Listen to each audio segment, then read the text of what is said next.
What is up, ladies and gentlemen? This is Roy from Rossonari TV. Today we are going to do a pre-match of Milan Venezia. Hopefully we have our other guests joining us too. It's going to be a really interesting live. We're going to be talking about what we expect to see out of this game. We're going to see what you guys in the chat have to say as well. What's up, Skillard? Damn, Fiorentina can't hold a lead. Yeah. I saw a little bit of the game between Fiorentina and Inter, and I gotta say Fiorentina looked good. They have a good shape. They pass the ball well, but Inter was able to. Inter is also really good too.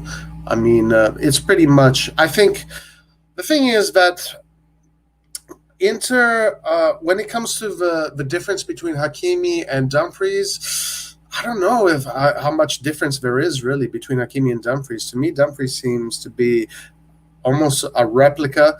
Maybe Dumfries has even more important experience than Hakimi, giving them a slight edge with Dumfries. Then, of course, if Lukaku is not there, Lautaro is not there. They have Edin Dzeko.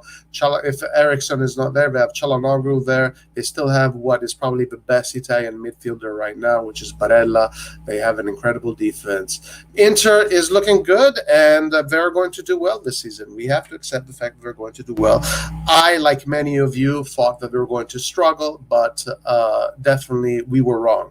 We were definitely wrong about that. Inter is still upward. And good that they're keeping Fiorentina at bay. Honestly, this is a good result for us.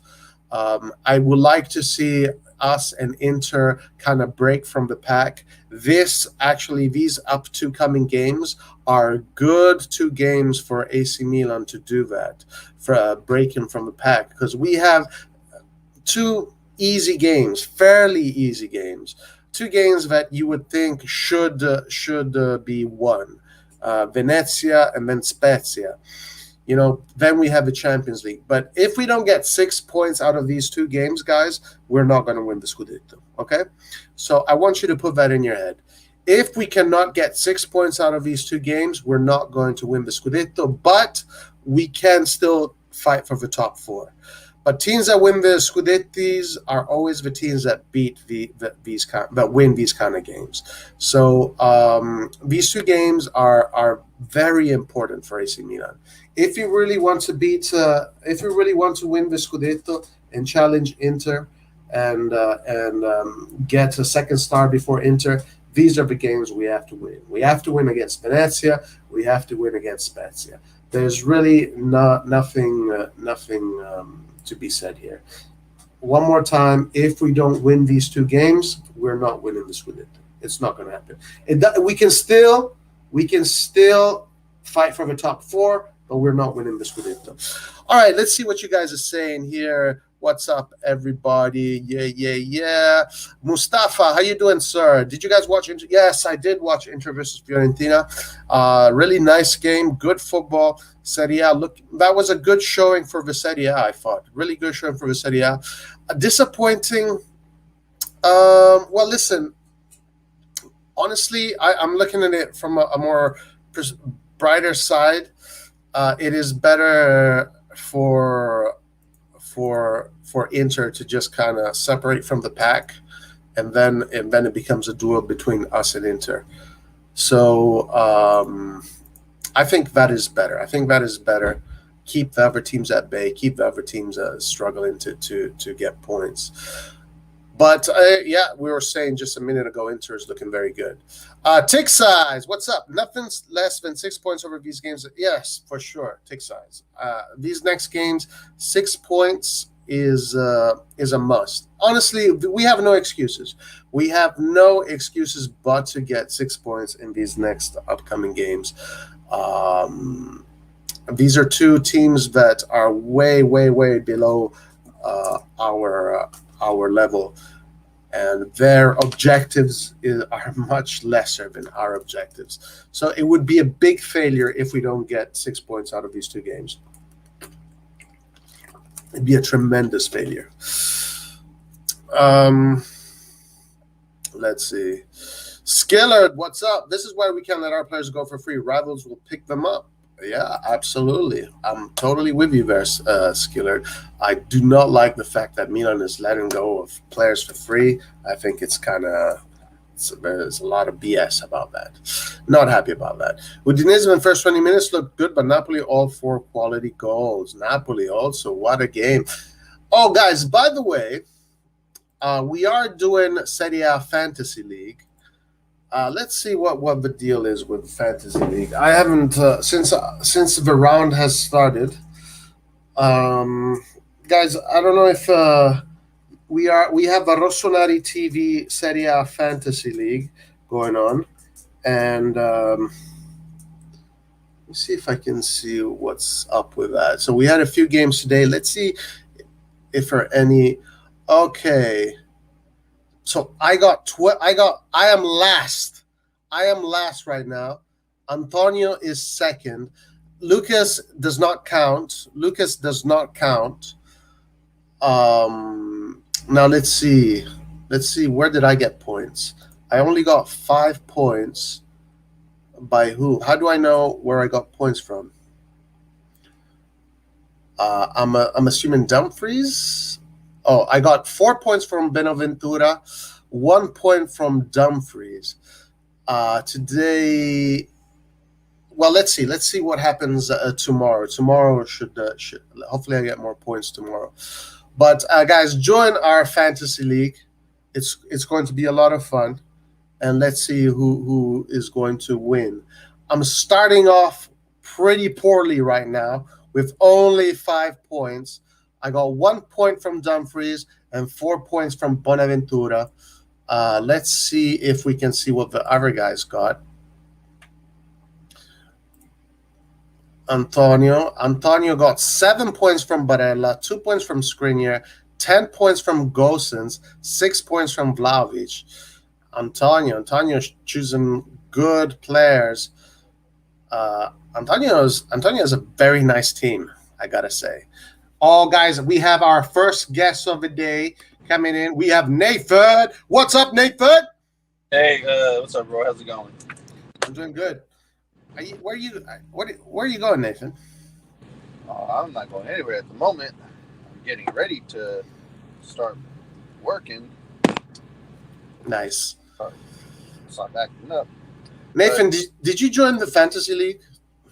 No, I haven't gotten the chance yet.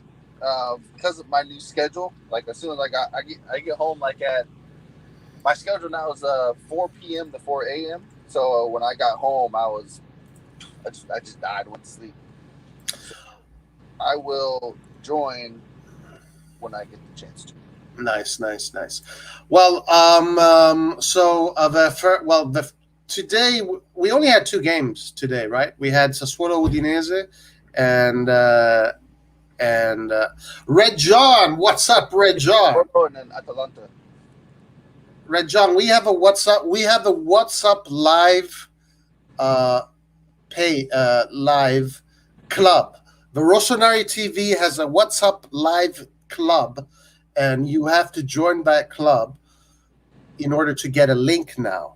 In order to join the club, you have to say that you love Juventus 5 times. That's what everybody said. 3 games. What 3 games happened today? So I know we had Inter Juventus, and we had. Hold on, let me put the link here for Red John. We had Inter Juventus. We had Inter Juventus. You have to, Red John, you have to give your phone number to Laert, and Laert will add you to the WhatsApp club, the Rossonari TV WhatsApp club, where we put that's where we're going to be putting the links. But for now, I'm going to keep on putting the links here on the lives, just because we don't have everybody yet that likes to join. For example, you're not on the WhatsApp club yet, on the Rossonari TV WhatsApp club yet, so we're going to get you on there since you are a valuable and consistent contributor. So let me just get this going right here. We have Bologna Genoa 2-2.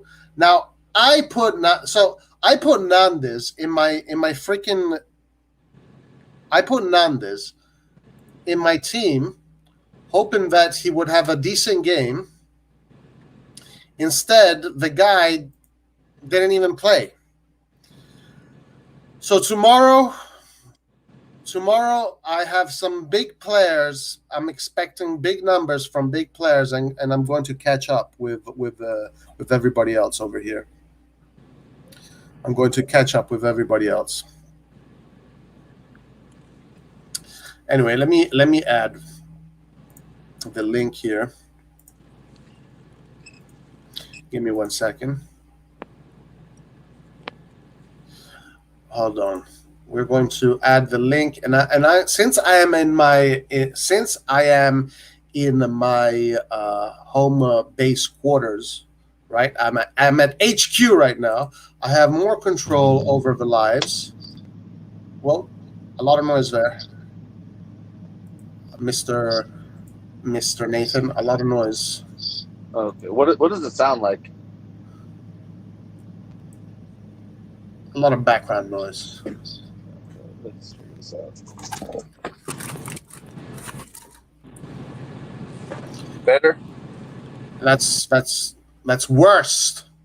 Really? Yes.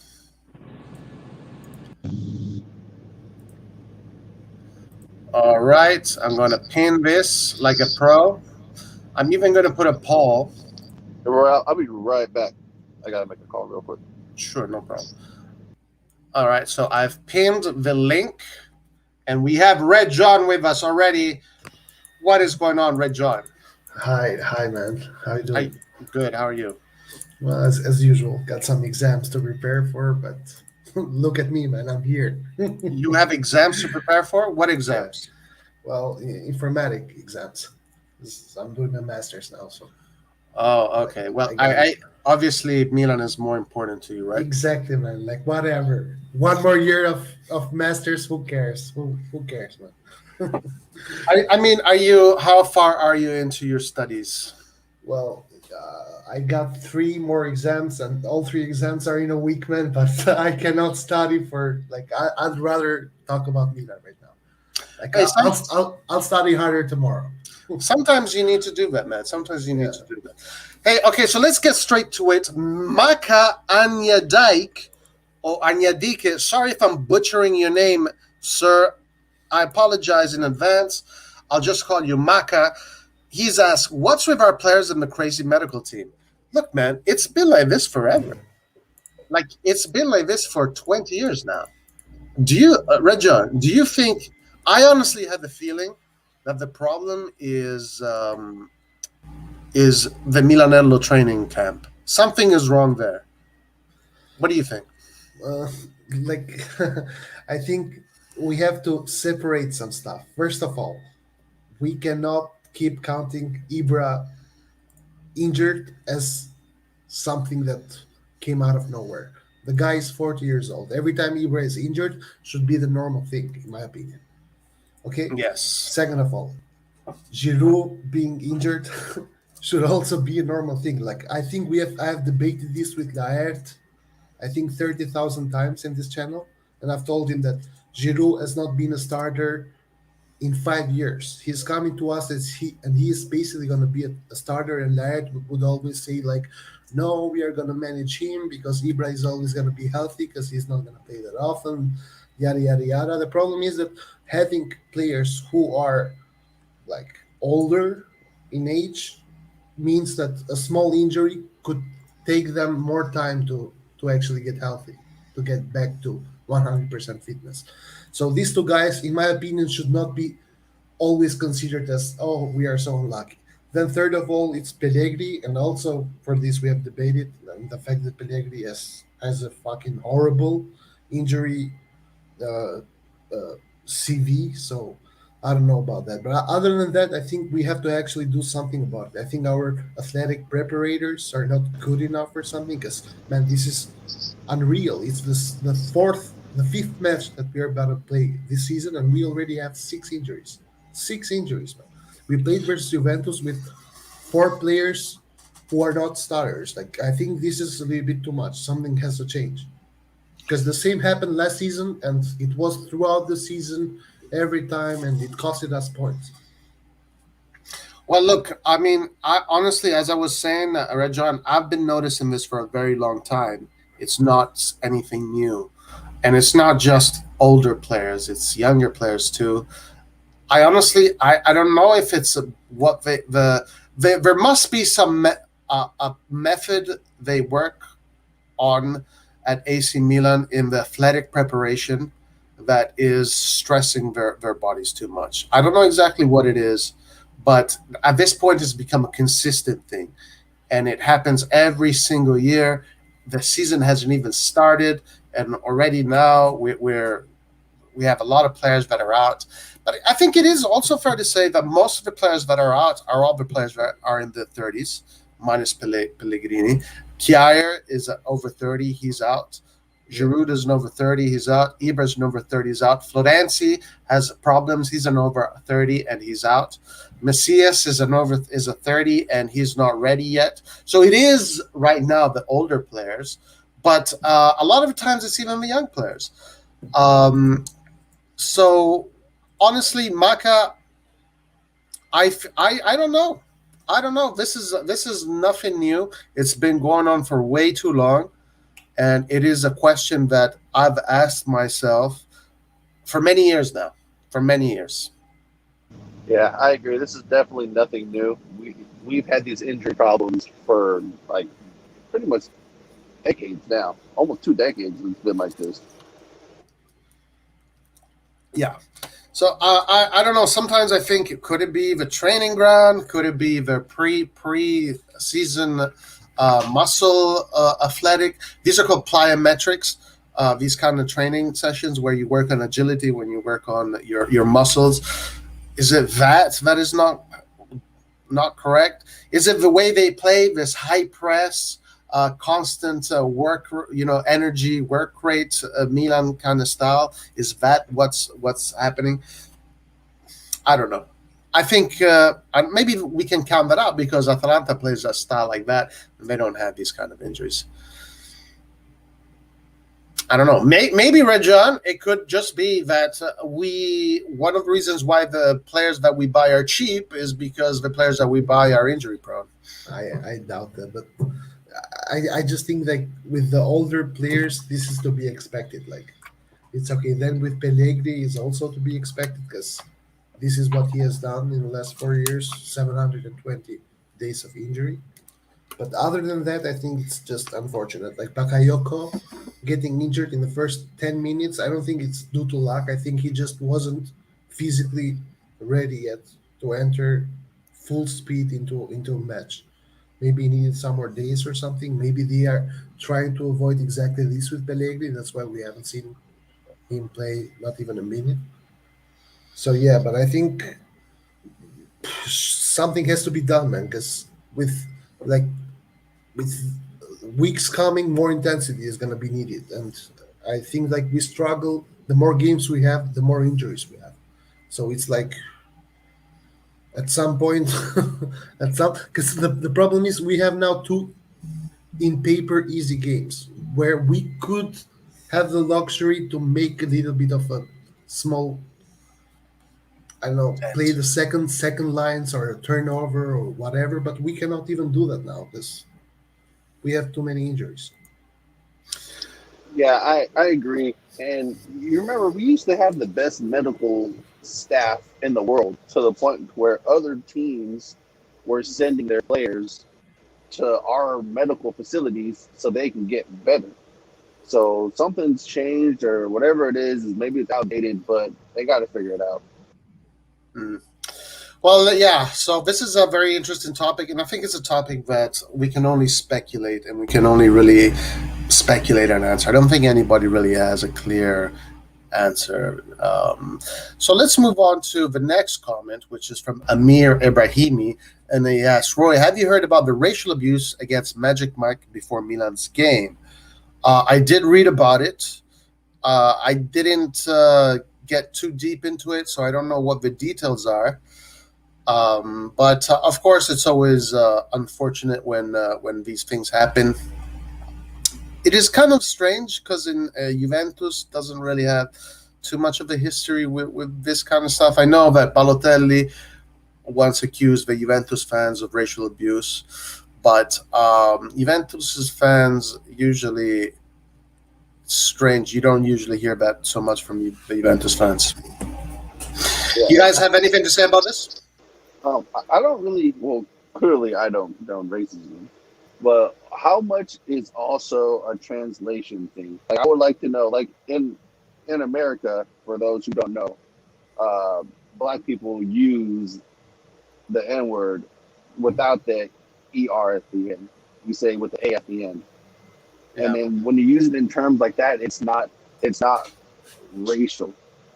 And we Gotcha. use that for literally every single race but white people. And even then, depending on the situation, um, we might say it to them.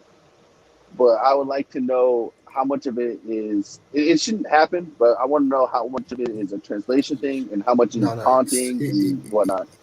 it, it certainly isn't a translation thing. It's, man, in my honest opinion, it's two dumb fucks saying shit. Get it? Like I think it's like we have to separate this thing in this way. One, do we make this big so these two individuals, because it was literally two guys, these two individuals Okay, get hold on, get found and then Rejan, punished. Rejan, Yeah. are you being specific? You read the article. It was literally two people. Is that what you No, said? no, I saw the video. That there's actually a video out there. Okay, okay. It's just two low lives, man, throwing shit at him. Get it? And Manyan didn't even hear them. Get it? Okay. My problem here is this, man. My problem is here. Is Lega powerful enough, or does it have integrity enough to find these people and punish them? If the answer is yes, then I'm okay with it being a big thing. If not, man, Manyan does not deserve to stand, like, wake up in the morning and read that he has been racially abused by two dumb fucks. Like, I don't want to make publicity about this shit But because I have two a retards decided to Rejan, wake up and feel superior or some shit. Rejan. What was the abuse exactly? Like it's basically Manyan getting like it was pre-match. Manyan was just getting ready, like doing the exercises before that, and it's just two dudes uh, calling him a monkey, this and that, and then saying the n-word. Basically, it's just two retards, man. Like, Okay. why is this getting so big? Like, either find them. Like, I'm okay with it getting big if they find them and they get the punishment deserved. Otherwise, Manyan does not deserve that. Yeah, This is my opinion. yeah. One thing I don't like so much about these racial abuse stories is that they kind of get a lot of generalization happens with them, and then all of a sudden, what you're describing two people now. It's Italian football. It's the Italian population. Yeah. And that to me is a very dangerous line to go into. So honestly, when these kind of things happen, I don't really get into it too much. I know that these things happen at stadiums, and it's not just against black players; it's against all kind of players, depending on where they are. But it's important that we don't generalize the whole Italian population because a small group of people engaged in racist behavior, and we have to be able to acknowledge that. But let's not Um, forget it happens even in England, and England is seen as like the head of stopping racism for football. Apparently, it even happens there as well, and we don't call all the English fans racist. And right, again, right. just for those who don't know my background, I am adopted. My mom is German and Polish, and my dad is Italian. So we have to be careful about how we call it out. Yeah, Yeah. yeah, absolutely. So yeah, I saw this story. I know Milan's wrote something about it, and these incidents will we have to kind of I mean, they're bad. Of course, they're bad, but we also mustn't point the finger at everybody. Okay, let's move on. So let's go to the other. A lot of comments here coming in. Hold on, I kind of got lost track. Uh, the effects. Yes, I'm back in LA, Raul.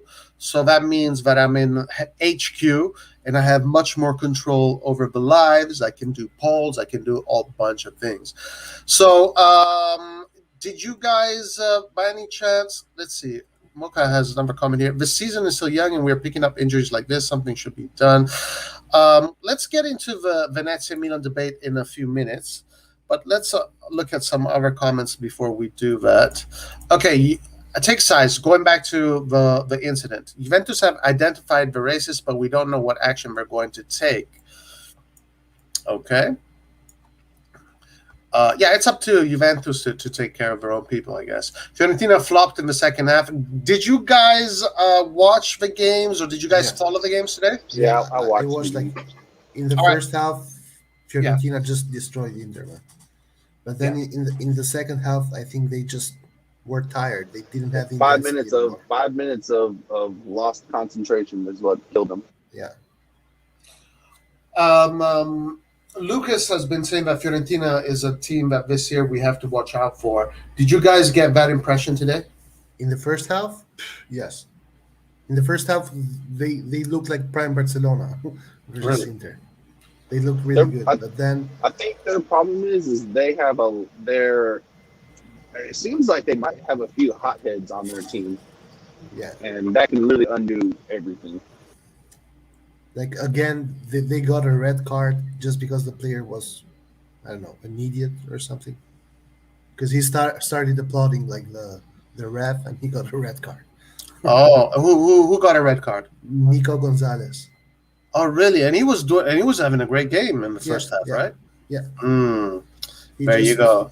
I think he was right in that the ref should have given like Bastoni a yellow card, but the ref decided not to do that, and then he just lost it, man. He just started shouting. The ref gave him a yellow, and then he started applauding the ref, and he got a red. So basically, he kind of lost the game for Fiorentina, even though I think at that point. Yeah, honestly, if you go 10 against a team, the champions of Italy, you're going to put your team in difficulty. So, what an idiot! What an idiot! Yeah. He was having a great game. He was overpowering Skriniar. That's not easy to do. Gonzalez looked brilliant. Actually, Gonzalez today made me think, man, I should put him in my fantasy team. By the way, guys, I'm going to reiterate, we do have a fantasy league, a Serie A Rossonari TV fantasy league going. Right now, Roy Levari is last. I am last, guys. I am last with only 5 points. Antonio and actually, I'm going to share. Antonio and Youssef. No, Youssef is first now with 26 points. Antonio is second with 25th. Then Eastbourne is third with 24. Mustafa 23, Laert's 22. I am last with only 5. How embarrassing is this? And Lucas, unfortunately, we cannot really count Lucas because Lucas already has 150 points. So I don't know how we're going to count Lucas. But Red John, did you join the Fantasy Serie A League? No, I haven't joined it. Like I haven't watched lately because of the exams, so I have no idea what's going on like with the fantasy league and everything. All right, so let me put the link here. So guys, join the fantasy league. Just go to serieafantasy.com.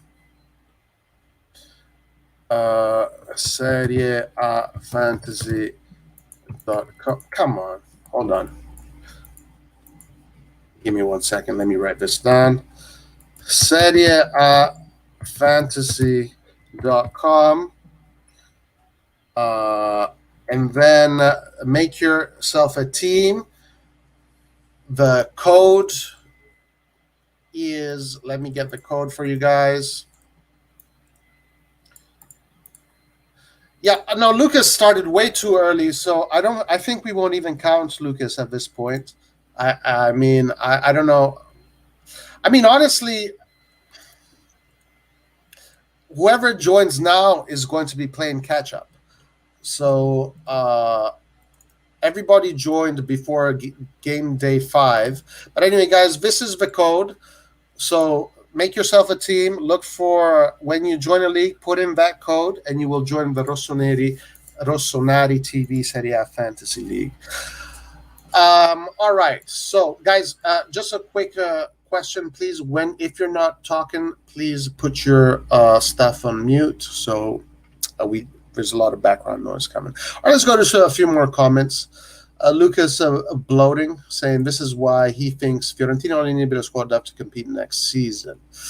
All right, so there was a really good question here that I think we can tackle. Once again, Maka with the good questions. Do you guys think this Scudetto is a 3-horse race? Inter, Milan, and Napoli. Nathan, you go first. What do you think? Do you think these 3 teams are the 3 teams? Currently, yes. I don't. I guess if you wanted to put Lazio in there as just to complete the 4, you could. But yeah, as of now, these are the 3 best teams without any sort of bias put into it. Red John? Well, I think it's going to be more than 4 teams actually racing to reach the top 4. I think it's going to be between Inter, Milan, Napoli, and Roma as well. Yeah, I agree with that. With Juventus probably even recovering, but I think they're already a little bit behind because 8 points is not easy to recover from, and they are 8 points from us. Then that would mean they are 11 points. They are 10 points away from Napoli, I think, if I'm not mistaken. I think last time I checked, Inter was first, Milan was second. Yes, but then Napoli won the game and they got 12 points. Okay. So right, yeah, so I'll put the Classifica on. So exactly. So Juventus is 10 points away from Napoli, having played 4 games, the same as Napoli. I will not count Inter that already played the game today, and they are 13 points now in the first spot. Yeah, I definitely would put Roma in that group of teams. I think Roma looks like a really, really solid squad. Whatever Mourinho is doing, it's working. I do think Mourinho is making some mistakes now. And I think Mourinho, I'm going to criticize Mourinho a little bit. After the 5-1 win against CSK Sofia, he criticized the team. And he said, even though we won, the team played badly. I saw that game. The team did not play badly. I have no clue what he's talking about. But I think he's kind of stepping on his own feet right now. And I think the strategy he is taking is not working right now. The communicative strategy that he's taking. Why would he tell his team that they're not playing well after they won 5-1? Then they go into this next game with doubts in their brain, in their heads, thinking, okay, we have to play better, blah, blah, blah. No, they have to just play without any doubts, just be serene.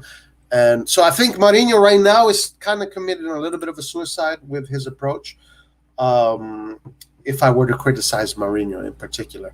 But I still think that Mourinho and Roma look like a very dangerous team, so we got to watch out for them. Inter definitely look like the best team of the Serie A right now.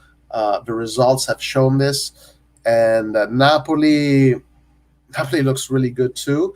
Milan right now has won against a direct opponent. Lazio has tied against a direct opponent away, which is a great result, and has won a big game against Sampdoria away, then a game that they had to win against Cagliari. Now we have 2 easy games on paper that we should win, giving us 6 points. So Milan is in a good trajectory as well.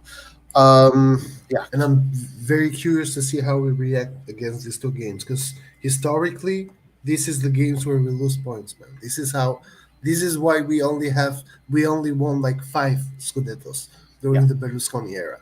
We keep on losing against small sides, relegation sides. Like, I hope we win. 100%, Red John, 100%. As a matter of fact, before you joined, I said if we lose both these games, or if we don't get any points, or we only get 1 point out of these two games, or 2 points, we're most likely not winning the Serie A. We'll still fight for the top four, but we're probably not going to win the Serie A. If you want to win the Serie A, these are the games you have to win. These are the points that accumulate. That at the end of the season, when you only have 2 or 3 games left and you're 4 points away from the first place, you think about it, why am I 4 points? You go back a few months back and you realize that these are the games where you lost stupid points. So yes, 100%. Milan unfortunately has a tradition of not doing well against these games. They become complacent. They think that it's already in the bag. They don't take these games seriously, and we end up losing points. But let's hope that this season is one of those seasons where Milan doesn't do that. Because even though there have been many seasons in which Milan has done that, there also have been seasons in which Milan just wins all of these games. And this could be the season. This could be the season. Anything else you guys want to add to that? I think the players need to, in these types of games, I think the players need to be allowed to express themselves creatively. We can't come into a game to where, people are afraid to beat their man one-on-one, because these teams are going to sit back against us. So guys like Leao and Rebic, we're going to need them to, try and beat their man a little bit more, just to open up some space for either a cross or a shot or something like that. I just don't want to see crosses all game long. I don't want to see something like that. I want to see the team being creative. I want to see the team figure out a way to break down a team that's just hunkered in. Yeah, with those one-on-one duels, dribbles, and we should have the quality to do it. Come on, we played 2 games. Our last 3 games were against top opposition. Lazio, which we dominated Lazio. Liverpool, which was a lesson, nothing but a positive lesson. Then Juventus, in which we showed that if we make a few adjustments here and there, we can actually dominate Juventus in their own house. Also, guys, did you notice how we played with 3 at the back in the first half versus Juventus? Man, they destroyed us when we were 3 at the back. They just ate us alive in the first half. Yeah. But then we went back to our normal formation in the second half, and actually, after Kier got injured, and then we started looking more solid at the back. Because then in the first half, man, especially in the first 20 minutes, every long ball of them would end up with their striker in front of Magnan, one-on-one. Yes, we were totally eaten alive in that first half. It was very painful to watch. I don't think I've been so frustrated in such a long time. But I'm really happy on how they recovered. And once they recovered, it looked like to me that Milan could have won that game. I think someone said in the post-match, if there were 10 more minutes left in that second half, Milan probably would have won that game. Yeah, but Allegri said it himself. Allegri said it. Thank God the ref whistled in the end, because we were about to lose. Well, also, I think if we had Calabria, I think he probably would have finished that chance that Kalulu missed. Actually, I don't think Kalulu missed it. I just think Szczesny made a superb save. Well, the thing is, when he shot the ball, he literally kicked it high and in the center instead of going low. And I think it's just down to technique. Kalulu's just not. Calabria has more of a shot, and his ability while shooting is better. It was a good shot, but I feel like if we had Calabria, I feel like he would have put that in the net. You know what? To both give you guys points, I think Kalulu kind of his shot was more instinctual, but it was a very powerful shot towards the goal, and the goalkeeper literally has a fraction of a second to decide where to put his hand. And Szczesny, oh my God, that has to be one of the saves of the season, because he literally had a fraction of a second to see the ball, anticipate where that ball was going, and put his hand in the right spot. But maybe you're right that Calabria would have more so tried to place it rather than to just instinctually shoot it, maybe. But I have to give credit to Szczesny for that save. I really do. Speaking about Kalulu, though, since we're on the subject, Kalulu was a big surprise. I know a lot of people are saying, why didn't Pioli play Kalulu from the beginning? But I mean, it is against Juventus. Coaches are like, they want to be, they have insecurities. So I understand Pioli's decision not to play Kalulu from the beginning. And unfortunately, we found out that Kalulu can play against Juventus through a misfortune, Kjaer's injury. But, on the positive end of this, we now know that Kalulu can play big games because he played a big game against a big team. What do you guys think about that? I think we already knew that Kalulu and even Gabia to the same extent could play in these big games. It's just a matter of actually playing them when the chance is given. All right. What about you, Red John? So I don't know, man. I found it very strange that Pioli decided to change the whole formation, because it was a change of formation. Even though in the beginning in the screen it would show a 4-2-3-1, we didn't actually play for until Kjaer got injured. We played the 3-4-1-2, because you would see Leao up top with Rebic close together, and then Theo and Salamakers both wide and more advanced on the field, while Tomori, Kjaer, and Romagnoli, they would step back. And actually, when we would attack, both Romagnoli and Tomori would go in the attack as well. They would be like over the midfield. So I think it was like a strange formation.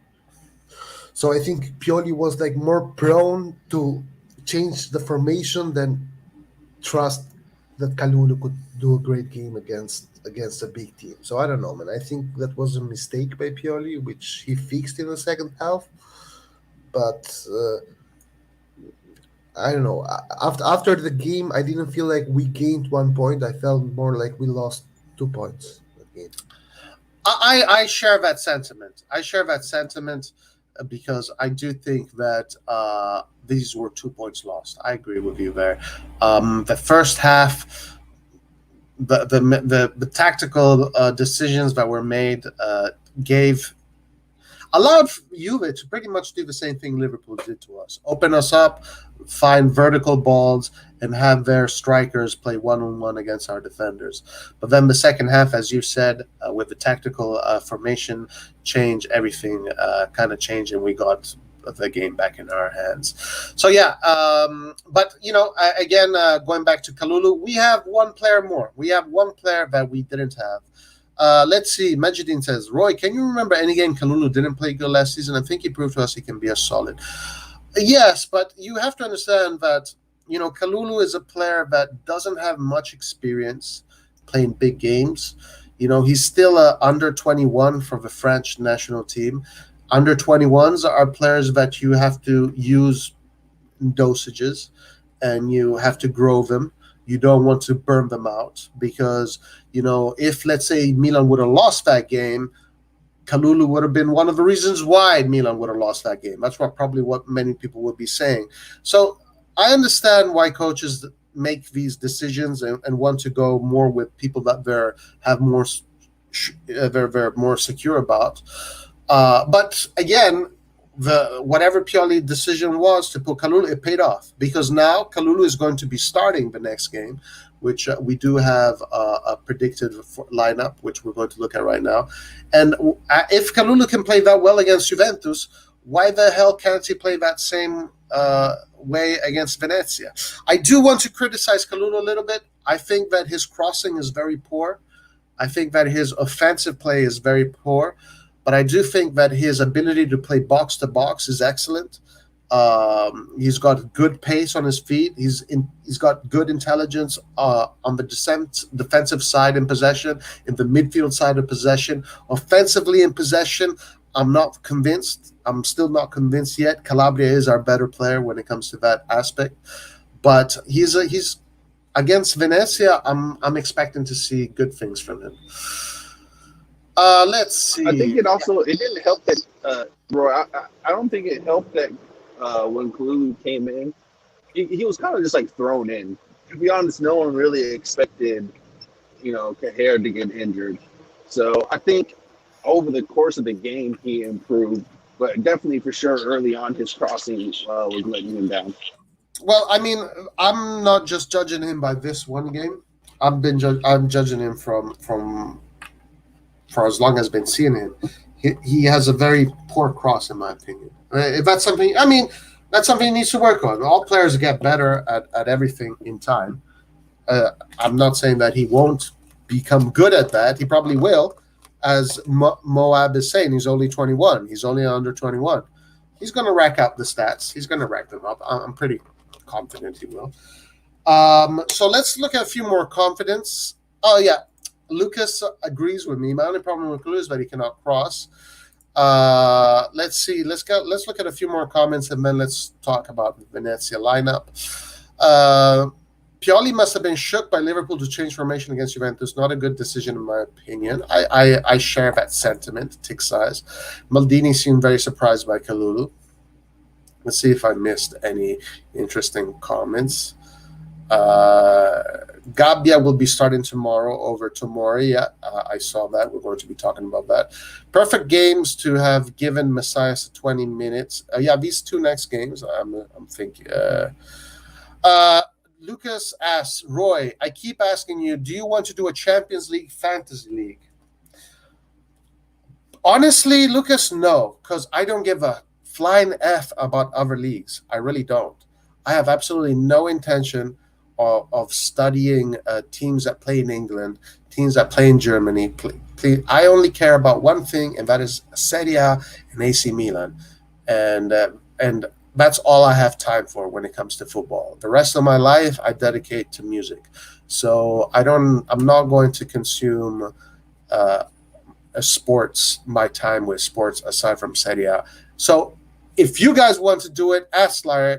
I do not want to do. I'm not going to participate in that one. I'll do the Serie A one because I am a little bit more familiar with the Serie A. Let's read a few more here, and then we'll go to Kalulu's good in defensive and recovery. He will need more opportunity. He's still young. Yeah, agreed, Maka. Kalulu has only played a handful of first-team games, while Calabria has played a few seasons. Yeah, of course. Calabria is a much more advanced player as far as experience. All right, guys. So let's look at this predicted lineup that was given to us by the news. So we have probable Milan 11, 4-2-3-1. Magnin in goal, which is kind of a surprise, since Magnin has been having some injuries. Man, yeah, go ahead. We have no second keeper. It's either Magnon or we have no one between our posts. You don't. Dude, What about? But you don't think I think Tatarusano is good enough? Plizzari is having some issues or something because he's not even in Primavera right now. I think he has taken some time off or something. Could be personal issues. I'm not sure. I could be wrong here. But no, Tatarusano is a liability, man. Come on. What about Tatarusano? I mean, he's had positive performances when he subbed in for Donnarumma. No. Tatarusano played 2 games last year. One horrible against Roma, costed us 2 points. And one versus Inter in Copa, I think. And he actually played really well there. And then we saw him in the friendlies, and all 3 games that he played in the friendlies, all 3 halves, he was he was hideous to watch. Okay, I do not share that opinion, but I respect your opinion. Nathan, any remarks regarding our second goalkeeper? Guys, we have Vasil here. What's up, Vasil? What's up, guys? I would have put Milan, Plizzari. guys. I would have put Plizzari if the chance is there. If you don't want to play Magnon, I would play Plizzari. Nathan, there is no Plizzari right now. Plizzari is not even on the list. Right now, our third goalkeeper is Nordheim. Anyway, guys, it looks like Magnin is going to be playing, so it doesn't really matter. Manin, we know Manin is an excellent, excellent goalkeeper, and we have absolutely no. He does not make us miss Donnarumma at all. Vasil, any opinions regarding the goalkeepers?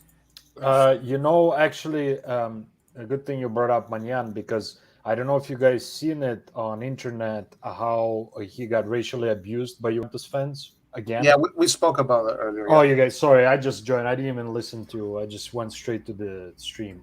Yeah, when I saw it, man, I was furious because there's stewards standing there, and you can hear clear. I don't know Italian, but the guys on Reddit on an AC Milan forum told me that he was pretty much abusing him, and I don't know what's the federation, Italian federation. What the hell are they doing?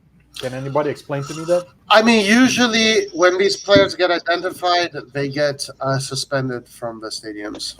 Yeah, but I feel Sorry. until I feel like they don't identify them until the league puts pressure on the club.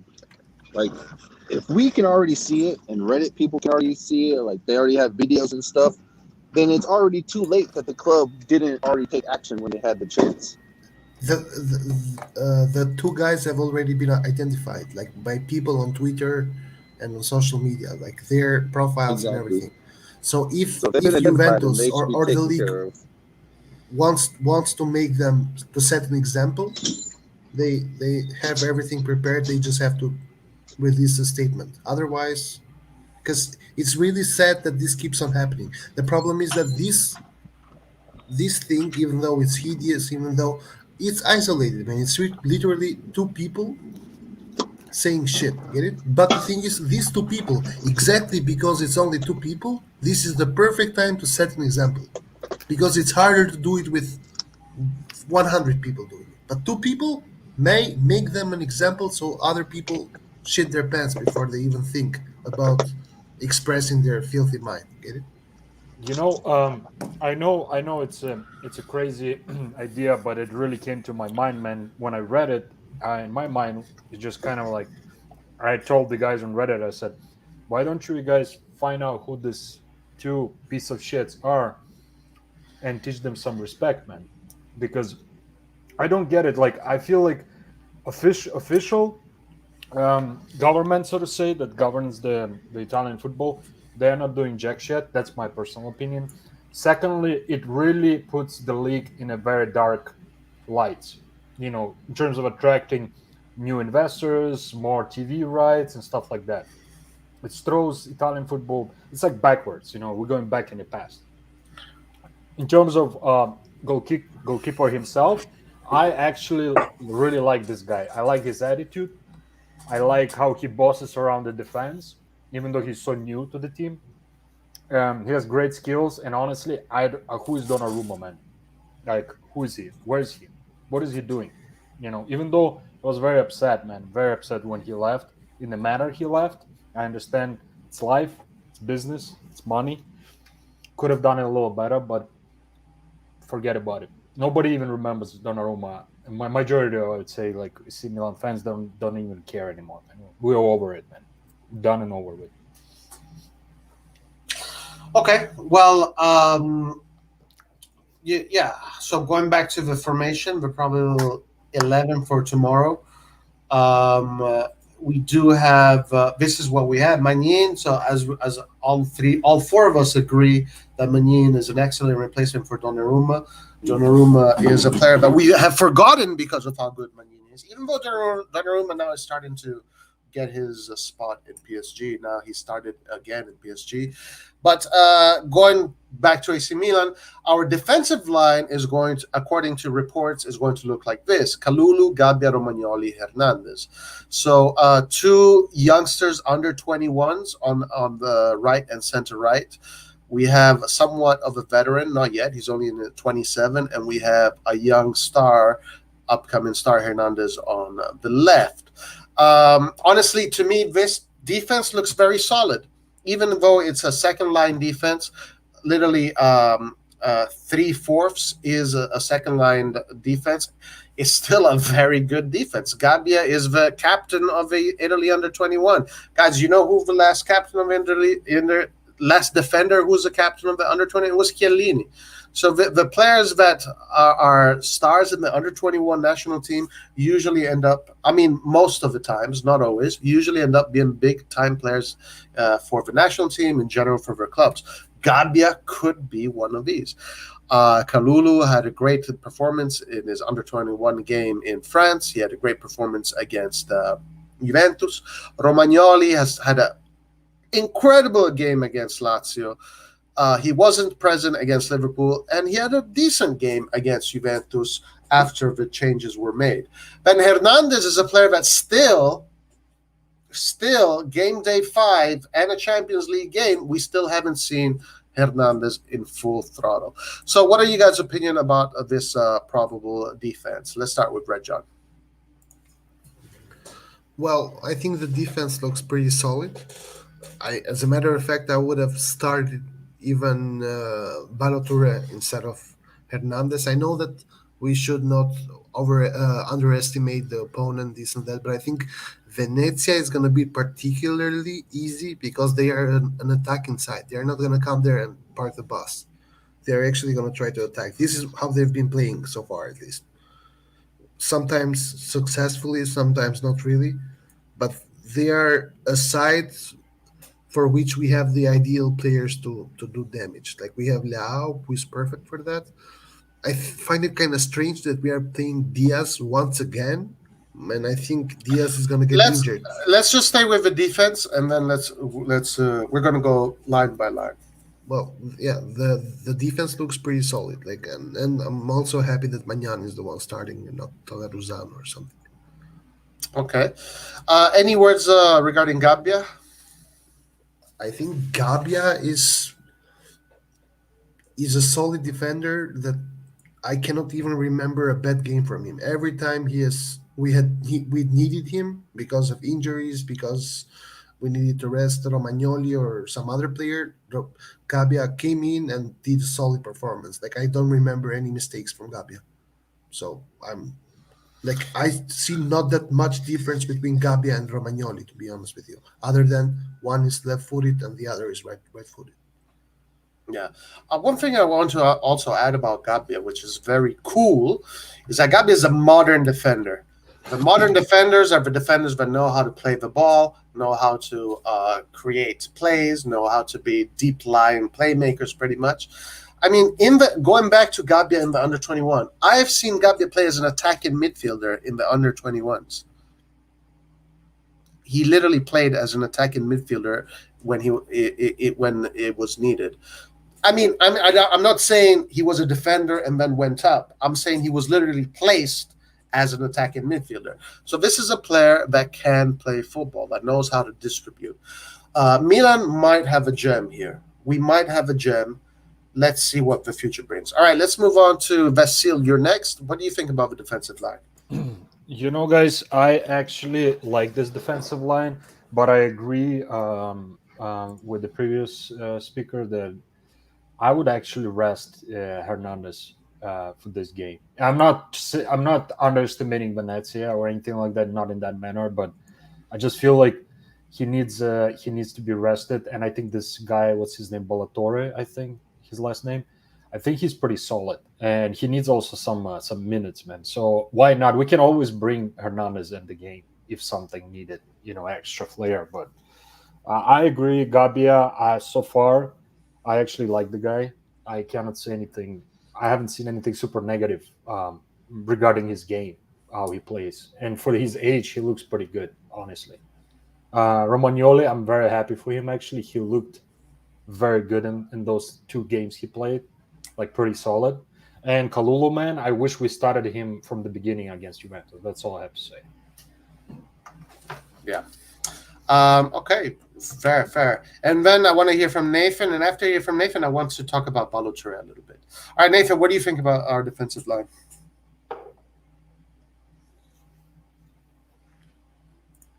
Are you there, Nathan?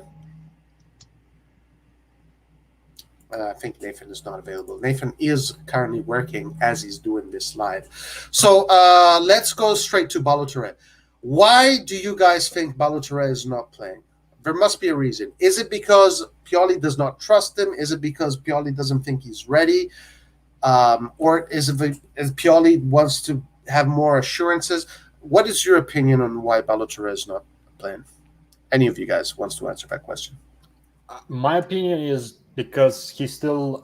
I think it's Pioli's obviously decision, and I think Pioli doesn't feel that he's 100% ready. He's still learning ins and outs, so to say. He's very. I mean, he's a new signing, so he needs to get a, you know, you get used to Milan's system, understand his teammates. So I feel like that could be the reason why he's not playing more than he should be. I feel like he should be replacing Theo at some games, like even like for 30 minutes, to give him a little bit of rest, because we cannot rely on Theo Hernandez the whole year, like all games, man. It's impossible, even for Theo, he will get tired. And we saw what happens when he's tired. Yeah. Honestly, like we saw Balotelli. I think when did we see Balotelli? We saw him against Lazio, right? And he was there. And he played as a winger, and he played as a winger, which was quite interesting in a defensive posture when Milan was trying to contain the lead and protect the lead. That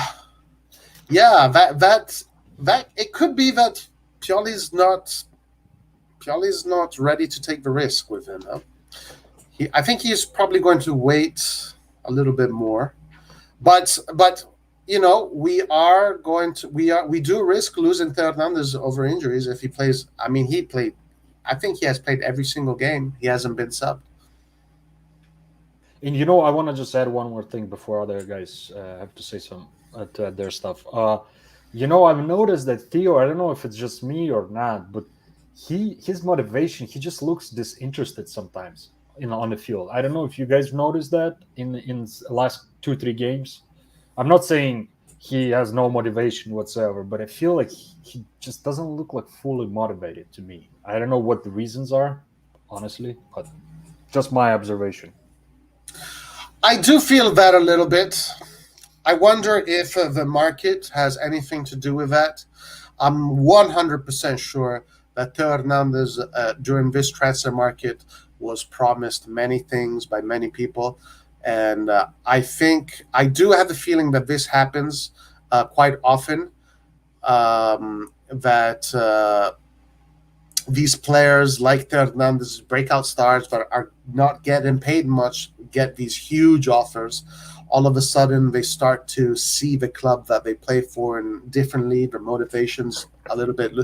That's my theory that might be happening, because there were rumors, reports that PSG was ready to offer this guy 9 million a season.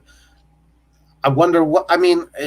How will that affect you? You're getting paid 1.5 million, then this other team wants to give you 9 million. Obviously, that's going to do something to your psychology.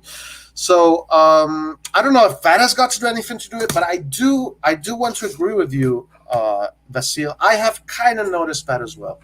The other thing I would throw it in there regarding Theo Hernandez. I don't know.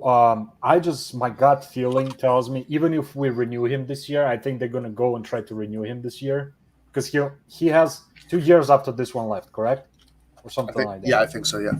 I mean, they will try to renew him. And even if he does renew for that 5.5, I think they're going to triple his salary or something like that, go to like 4 or 5 million. I don't see him stay more than like 5 years in Milan. Like, I don't see him staying maybe not even like 3 years.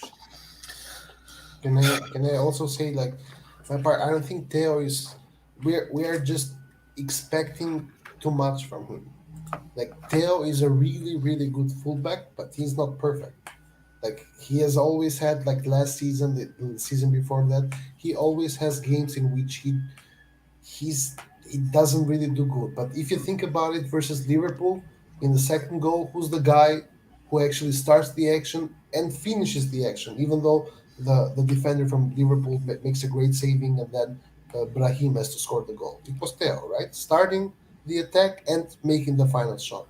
If you think about the game versus Juventus, he was to blame, even though I think Alexis was even more so, because Alexis was the last man and somehow decided to commit, to fully commit, and then left Theo in a very awkward position. But I think Theo did the first mistake with his head, like the header was just so very bad.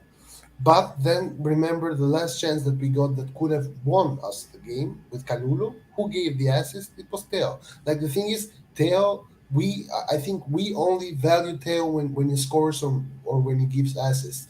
No man, his first job is to be a defender. He is a fullback. So sometimes he does not have the space enough. Sometimes he is not fit enough, and sometimes like the things that he wants to do just don't come the way he thought them. So yeah, so I think he's not doing that bad, and also this whole contract situation has given us this Milan fans this fear, this inside fear that no player wants to stay with us. We cannot offer the perfect wages. Man, for all I know, Theo is super happy to be with Milan. He has a girlfriend he loves that lives in Milano, and he wants to stay there for life. So I don't have to worry about it right now. That being said, we should start now the negotiations to extend this contract and not in 2 years. Yes. Yeah. Because this is like a friend of mine told me, if you leave your bicycle unchained and then someone steals it, and then you are like the bastards, they stole it to me, life is so unfair, I'm so unlucky, and then you do it again, you leave it again unchained, and they steal it again, and they steal it. At some point you have to start and look at yourself, like, why am I leaving my bike? Why is the bike getting stolen?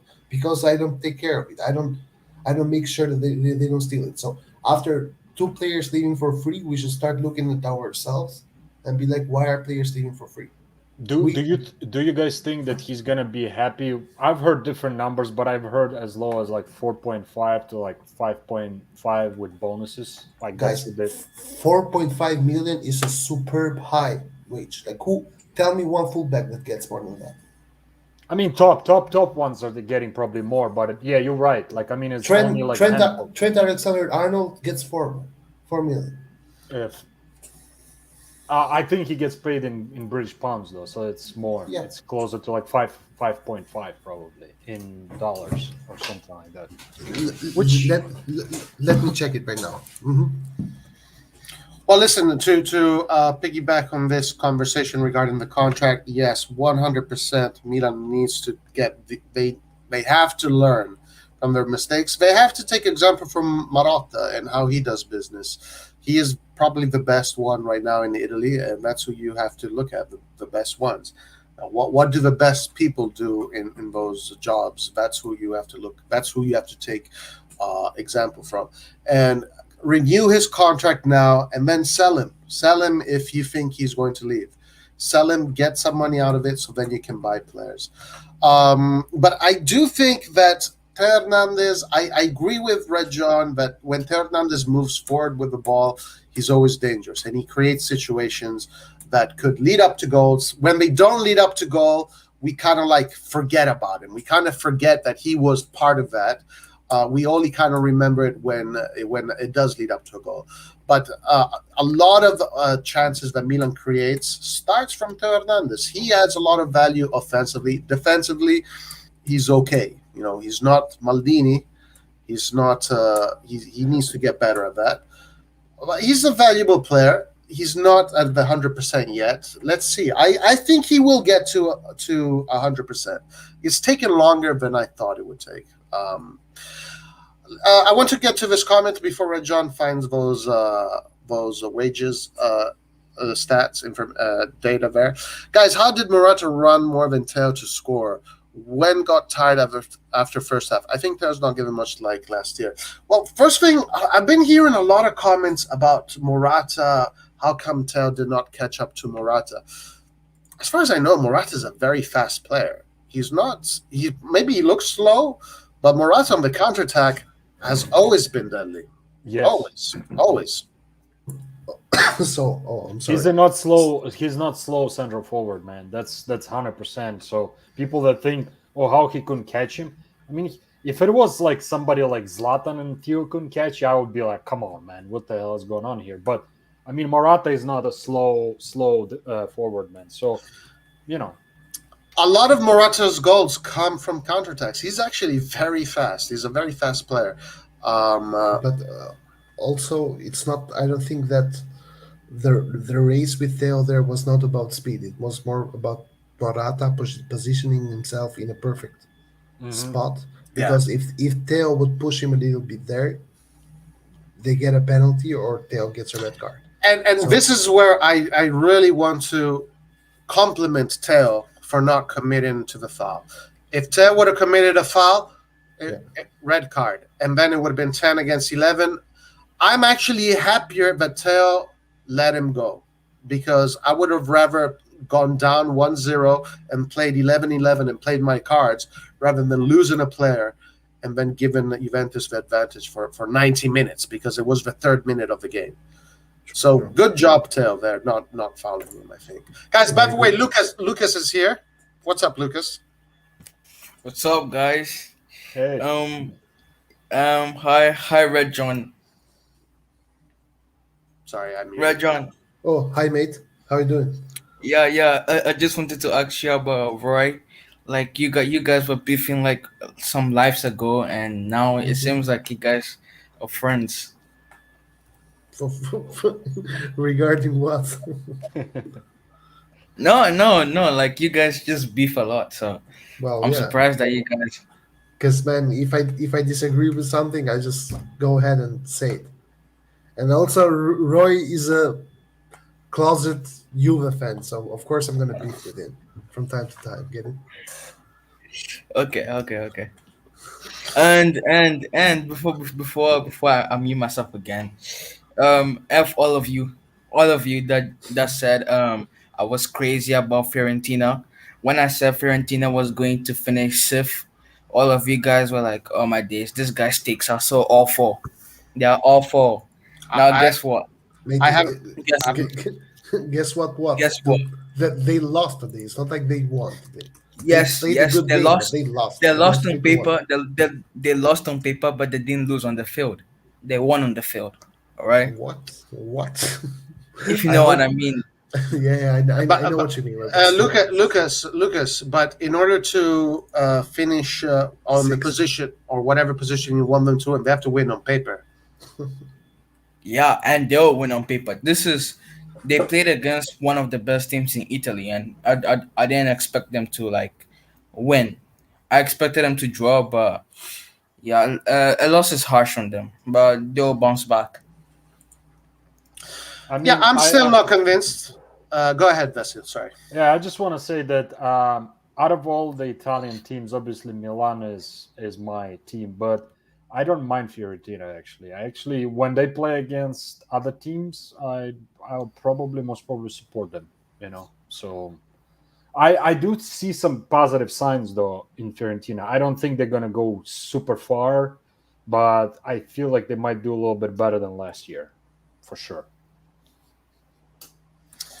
Yeah. Yeah, I mean, at the end of the day, Fiorentina does not have the personnel to do what Lucas is saying. So, I'm sorry, Lucas, but you're going to. No.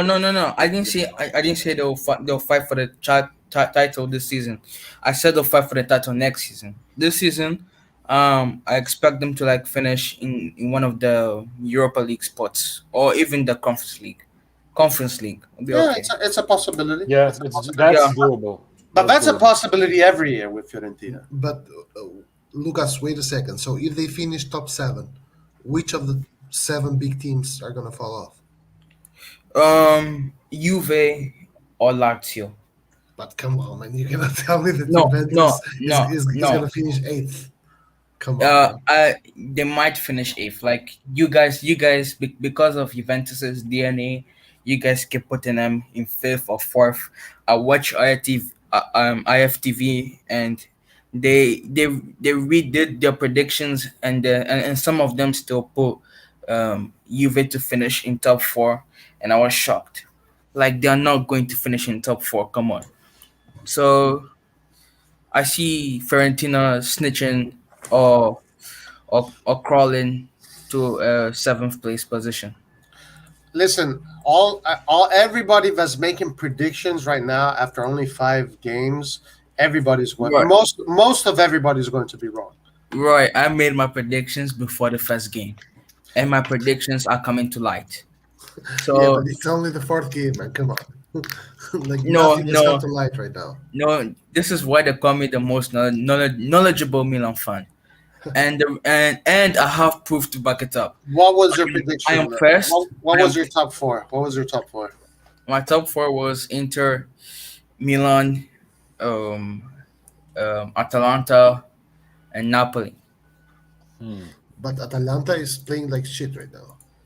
Yeah, but they're getting some points now. So yeah, and to prove that I am the most knowledgeable Milan fan in the Rossonari TV standings, the fantasy standings, I am first with 169 Yeah, points. because you started from game day one. Everybody started on game No, day four. no, You should be I started disqualified from this tournament. I You should started be from game disqual. two. You should be I disqualified. started from game two, right? Well, okay, Plus, okay, plus, all right. plus, So we are starting off from game day five. So you have 3 games more than everybody. plus. Some people today, just by today's 3 games, got 54, 50 points. So there's no excuse, Roy. No, no, no, no, no. You're starting with an unfair advantage. We are going to. We are 100% going to only count your points starting from game day five. All those points that you accumulated before are going to be annulled, and that's just the way And it is. and how are you going to do that? Because we know how many points you had when we started, so we're just going to subtract those points. But I'll still win. Maybe, maybe. No, I'm not. no, no, I'm. maybe, no, I'm not. maybe. I'll I'm still not win. saying. I'm not saying you I'll still can't. win. I'm not I'll saying still you win. can't. And honestly, you could, but we are going to subtract all those points you have because you started earlier than us. And I will still win. Okay. Also to I don't know to reassure Roy because he's getting kind of worried because of these first 4 days because of Juventus. I think Juventus will finish in a Europa spot, man. Like hang in there. They are gonna do it. Like Europa League probably, but they are gonna finish in Europa spot. They are not gonna relegate this season, man. Hang on I tight because they they will do it. I mean, I am not going to underestimate Juventus. Juventus is a team full of champions, and it's a club that is 100% in Italy, the best club in Italy, domestically, traditionally. So I'm not going to underestimate them. I'm assuming they're going to make the top four spot. I don't think they can win it. I think Milan has a better chance of winning the Scudetto than Juventus, but I'm not going to underestimate Juventus. I think that's a silly thing to do. But Listen, time will tell. Time will tell. You I know, also the other team that I want to bring up quickly is I'm actually this year I'm not on the hype train of Atlanta, to be honest. I don't see them fighting for Scudetto, definitely not this year. Making top four at this point, I am kind of 50-50 on that, to be honest. So I don't know about Atlanta. Something is off in their game, even from previous year. It's not the same solid team. I know it's only been 4 games, but there are some signs that they might be going on a downhill kind of path a little bit. I am not Yeah. quite sure because they have always consistently started the season shit. Even though this time around, they have actually started better than usual because they got 10 points right now with one more game than us. So if we win the next game, we are only 3 points ahead of them. So it's not like they Plus, are. I cannot write them plus, off right now. No, they never replaced Papu Gomez. So when they replaced Papu Gomez in January, probably they were looking at some guys like Solomon from Shakhtar and Hudson Odoi from Chelsea this summer, but they couldn't get them. So in January when they replace Papu Gomez, I think they'll come back to their best. And Well, also, but in all fairness, Lucas, I mean, they didn't replace Papu Gomez last year, and they did great without Papu Gomez. Yes, yes, of course, but they I think they could have done better with Papu Gomez there. I think Atalanta is more about the system than the individual player itself. I mhm. think Gasperini gives them the juice, or I don't know, the black magic, whatever it does, and they start slowly but surely. They start gaining confidence and gaining fitness, and then after a while, they become like the fucking terrorizing beasts. But You know, anyhow, I wanted to add like some point which, like, I don't know if you saw, there was like a video after the Juventus game, Maldini coming into the field and basically, uh, I don't know, uh, giving the Hugging every player. hugging the players and cheering them up, because man, the players were so mad that we lost 2 points against Juventus, Yeah. and this made me so happy, man, because historically we have been like, oh, you lose 2 points versus Juventus, it's It's just a not normal bad. thing. It's not bad. Man, Brahim Diaz was devastated. He was so angry right Yeah. now, and you would see Maldini actually consoling him, telling him, "No, it's okay. You can lose 2 points against Juventus." And this is the mentality that we need right now. Yeah. Young people who are so angry, they don't care who we play against. Like same as versus Liverpool. Brahim was so angry, man, that we lost versus Liverpool. It was unreal. Tomori as well. Like these are the players that I need right now. Players with character that they don't look at the opponent. They go there. They want the 3 points. Yeah. They don't I care how, why, when. They want the 3 points, and if they don't get the 3 points, they get out of the stadium mad and angry. they They got shut. they Oh, got sorry. that Milan identity back. We got that Milan identity back. Yes. You know, The that's what ace. we're missing for the last, for sure. 7 years, man. 100%. Okay, so Tick Size is urging us to go back to the team analysis, so that's what we'll do. Okay, so we everybody spoke about the defense. I guess Lucas is here. Lucas, just finish off the segment of the defense. What do you think about this defensive lineup? Hernandez needs rest. Romagnoli, I don't know what to say about this guy. His agent, I just don't like his agent, but yeah, Romagnoli can play. Gabia, I really don't want him to play just because he ruined my fantasy team. Like I had Tomori in my fantasy team. Now that Gabia is playing, I'm going to lose points. Okay, so you And see, this is something that already I can tell you don't think forward. I knew Tomori wasn't going to play, and in my fantasy league, I no, put no, no, Romagnoli. no. I knew that that Tomori was going to get benched for Gabia this game. But Larry's last stream was like, nah. Tomori is in good form. I'm Why, sure he why, won't get why, benched. why do you have to listen to Lart? Can't you? Don't you have Plus, your own mind? Don't you have your own no, head? yeah, I have my own head. But plus today I missed on the deadline day, so yeah, Well, I woke anyway, up to it. I put Romagnoli in my squad because I was sure he was going to play. Listen, I asked this to everybody else, so I'm going to ask you the same thing. Why do you think Pioli is not using Balotelli? Um, Mainly because he when I watched them during the friendlies and the Lazio game, he seemed lost. Like he had one moment against Lazio where he crossed the ball into the box and no one was in the box. It's like he has no composure. Even against Nice, his crosses were nowhere near anybody. He couldn't cross the ball. Speaking of crosses, I saw you agree with me that Kalulu needs to work on that aspect of his game, right? Yeah, even last season, Yeah. he sucked at crossing. Okay, so yeah, everybody had their say regarding the defense. Maka says, now you are talking my point about having winning momentum than accept on counter. And this is something that we touched on in the beginning of the stream. Do we have that winning hunger for tomorrow, regardless of the situation in Milan? I don't know. I honestly don't know. I cannot answer that question because historically, we lose these games. We lose these stupid games. And I wish I could be confident and tell you, yeah, we're going to get in this game, we're going to destroy. I hope that Milan doesn't make the mistakes of the past, doesn't become complacent, and doesn't think that just because they're called Milan, they're going to win this game. We know that all these small teams, especially when they come to play at Venezia, for them, it's a Champions League final. For them, these games are games that define their careers. Playing at the San Siro against Milan, for these players coming from Serie B, from Serie C, from America, for them, this is the biggest games of their lives. So they're going to put everything they have into it. Milan looks at these games, usually, traditionally, like games they don't care about. And this has always punished us. If this year Milan does not do that, and Milan approaches every game with 100% focus and seriousness, we can win the Scudetto. 99%. We can win the Scudetto.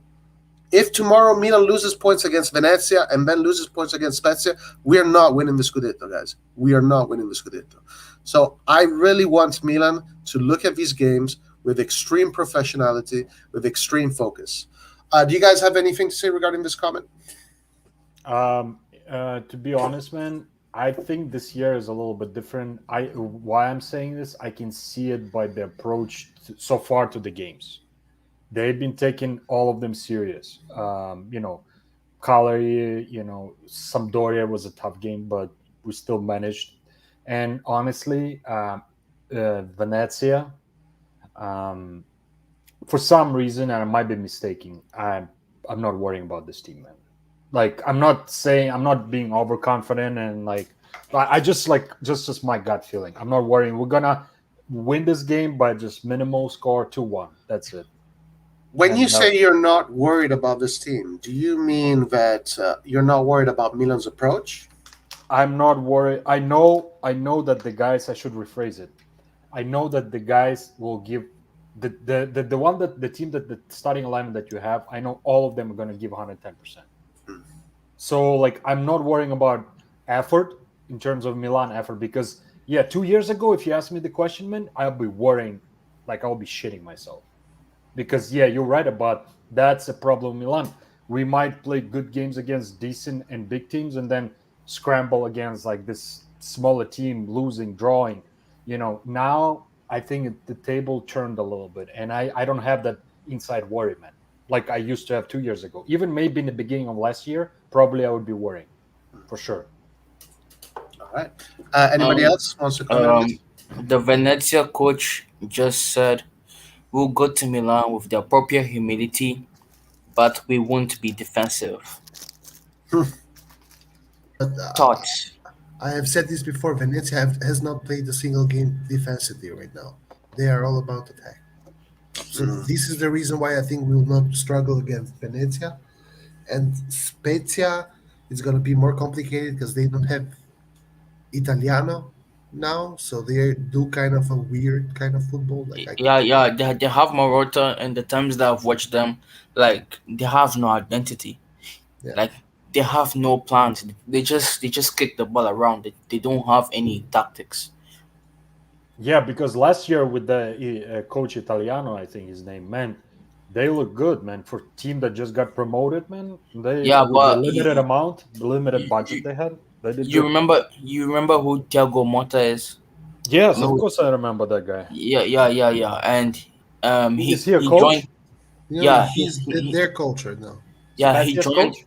Yeah, Spezia. He joined Spezia this past summer, and he basically signed like 11 new players. So Spezia is basically a new team, a better Let's see. team than How are last they season. doing so far? I haven't been following them. How are they doing? They have 4 points right now. 4 points, Okay, I and mean, they face Juve next game tomorrow. okay, good. I want them to draw with you at least. At least a draw. I Nah, doubt it. I that think team yeah. that team So- is they have great players, they have good players, Serie A level players, but they just don't play good football. Question. Since Juventus is playing against Spezia, which Juve players did you put on your fantasy league? I was about to put Chiesa, but I missed Delande. I don't have any Juve players in my fantasy league. How you see? Obviously, this is a great opportunity to put Juventus players because they're playing against a team that you would think that those players are going to get points. So with Milan you should be getting a lot of points with Milan players against Venezia. But anyway, this is the Classifica. Go ahead, Richard. If you want a tip, don't put Chiesa. If you have Chiesa, don't put him. Allegri is not going to play him. Which is a great topic of discussion. What the Nah. hell is Chiesa? I think Allegri is the worst coach in the history of football. I really do. This is what I said this summer. I said that I saw people saying, "Oh, Juve is going to win the league because of Allegri and all that crap." I And said this that. summer, I was the only one that said Allegri is not Superman. That that was my phrase. Allegri is not Superman. He's not going to change this whole team. This whole team is trash, and they lost Ronaldo. That's what I said this past summer, and And that's what's coming sorry, to light. guys, and I bet that if the reason why Ronaldo left is because as soon as he saw what Allegri's game plan was, he's like, I'm not gonna do this. He's Yeah, not. He's not. Did you see how Juve plays, right? yeah. They all go back. They all Even play against catenaccio. Malmo, even against Malmo was like this. To be honest, guys, I do not understand this Allegri hype. First of all, when he came over first time, the Serie A was weak as hell, and Juventus looked apart, definitely like a super club against all weak Inter, Milan. So Allegri, of course, was winning everything. Fake Now, news. when Serie A is back to somewhat normal, the way it's supposed to be, like competitive Inter, competitive Milan, and Atlanta competitive, Roma, not bad, Napoli. That now it's showing that his tactics from 1972, playing just defensive football, is not Yeah, flying anymore, man. I'm right. sorry, it's not flying. It's No, not you gonna said work. it perfect. You said it perfectly. He does not want to catch up with the times. Yes, yes, I and think that's why they're not gonna. I said if they make it to top four, it's gonna be the toughest season for them. I'm telling you. That's all I have to say about you, man. the reason why I think they're going to make it top four is because even though Allegri plays the worst football in the history of the sport, he always usually finds a way. So So Roy, who do you think Juve is going to take out of the top four? Like this top four right now, um, Inter, Napoli, and Milan are the favorites to finish in top four. So who's Juve no, taking out? I put Milan and Inter. I don't put Napoli in there. Okay, so who's your top four? Either Napoli or Atalanta. Wait. My question was who is your top four? Like mention your whole top four. Inter, Milan, Juventus, Atalanta. So you think this Juve team is going to take out Napoli, the Napoli team that I saw yesterday? You're telling me that Yeah, this Juve team is going to overtake this Napoli team probably. Yeah. with Napoli having a head start, like an a 10 point head start. These I don't believe in these so-called head starts. To me, these mean nothing. We saw Milan had a huge head start, and then all of a sudden, at the towards 3/4 of the Wait, way. wait, wait, wait, wait, Hold on, wait. let me finish. Let me finish. We saw Milan last year with a huge head start, and then all of a sudden, 3/4 into the season, we were fifth. So to me, these head starts don't mean nothing when there's still 30. How many? 30. What? 33 games left. That's So way too much. so if Plus this plus January, the transfer market in January. Right now, to me, it's pointless to think that the season is going to end the way you see it here on game day 5. so if this head starts are pointless, then why am I not first in the Serie A Fantasy League? Say again. Oh, God. If Say this again. head starts are pointless, then why am I not first in the Serie A Fantasy League? No, that's not comparable. That's not comparable. What do you mean? Because What do you because mean? because in the fantasy league, you're looking at individual players from different teams. You What? can make different assessments. We're talking about. Look at. Shut up. Shut up. Shut up. Shut up. We're talking about teams that can have great runs and then have moments where they're going to lose points. And when they lose points, other teams catch up. This has always been the case. To think that the league is over after 5 days is futile to think that way. Honestly, for all we know, the top four could be completely four different teams by the end of the season. Who knows? Who knows? 100% agree with you. 100%.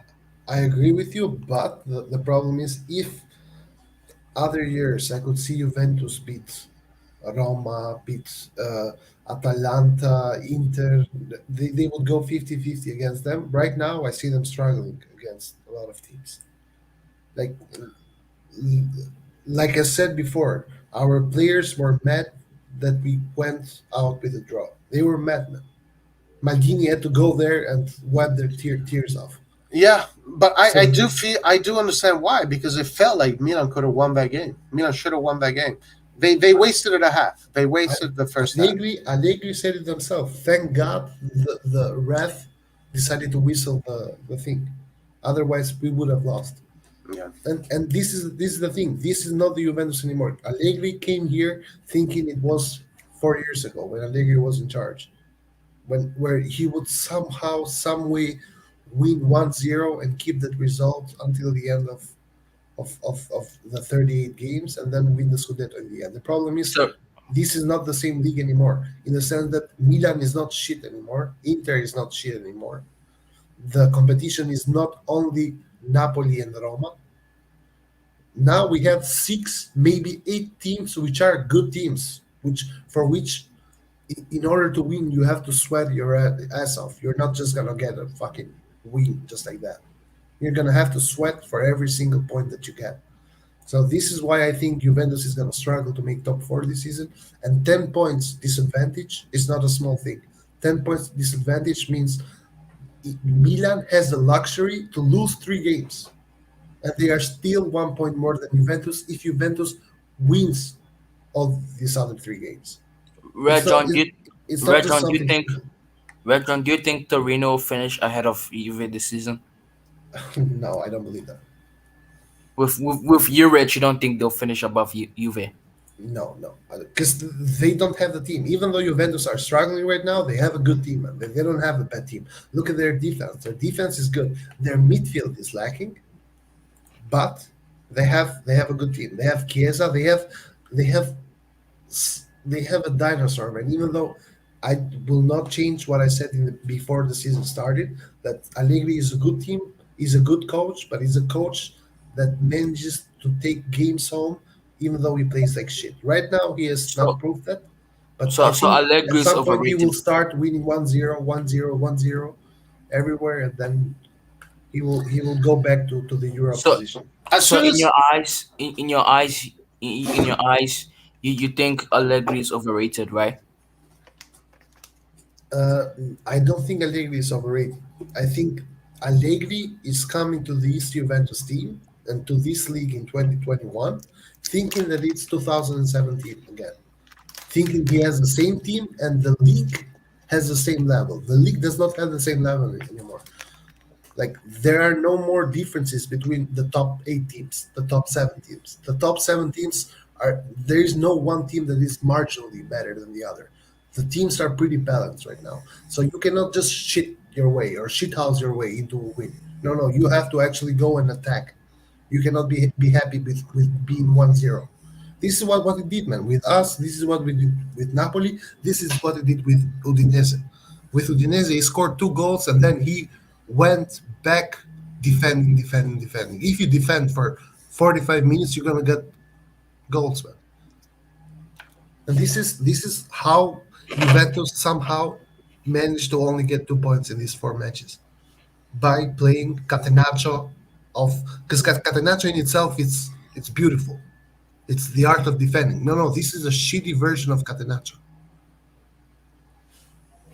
Because in Well Catenaccio said. you don't yeah, actually get you don't actually concede goals. Otherwise, it does not prove the value that it's proved for Italy, winning World Cups and winning everything. I think we all agree on that sentiment right there. Let's move the subject back to tomorrow's game and talk about the formation. So let's go back to the probable formation. Now let's go to the midfield. Tonali Benacer on the double pivot.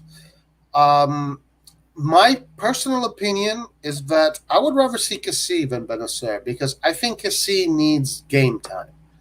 I don't understand this. I like why would he be tired if a guy hasn't played much? I think his. I don't know. This is my opinions. Everybody has opinions.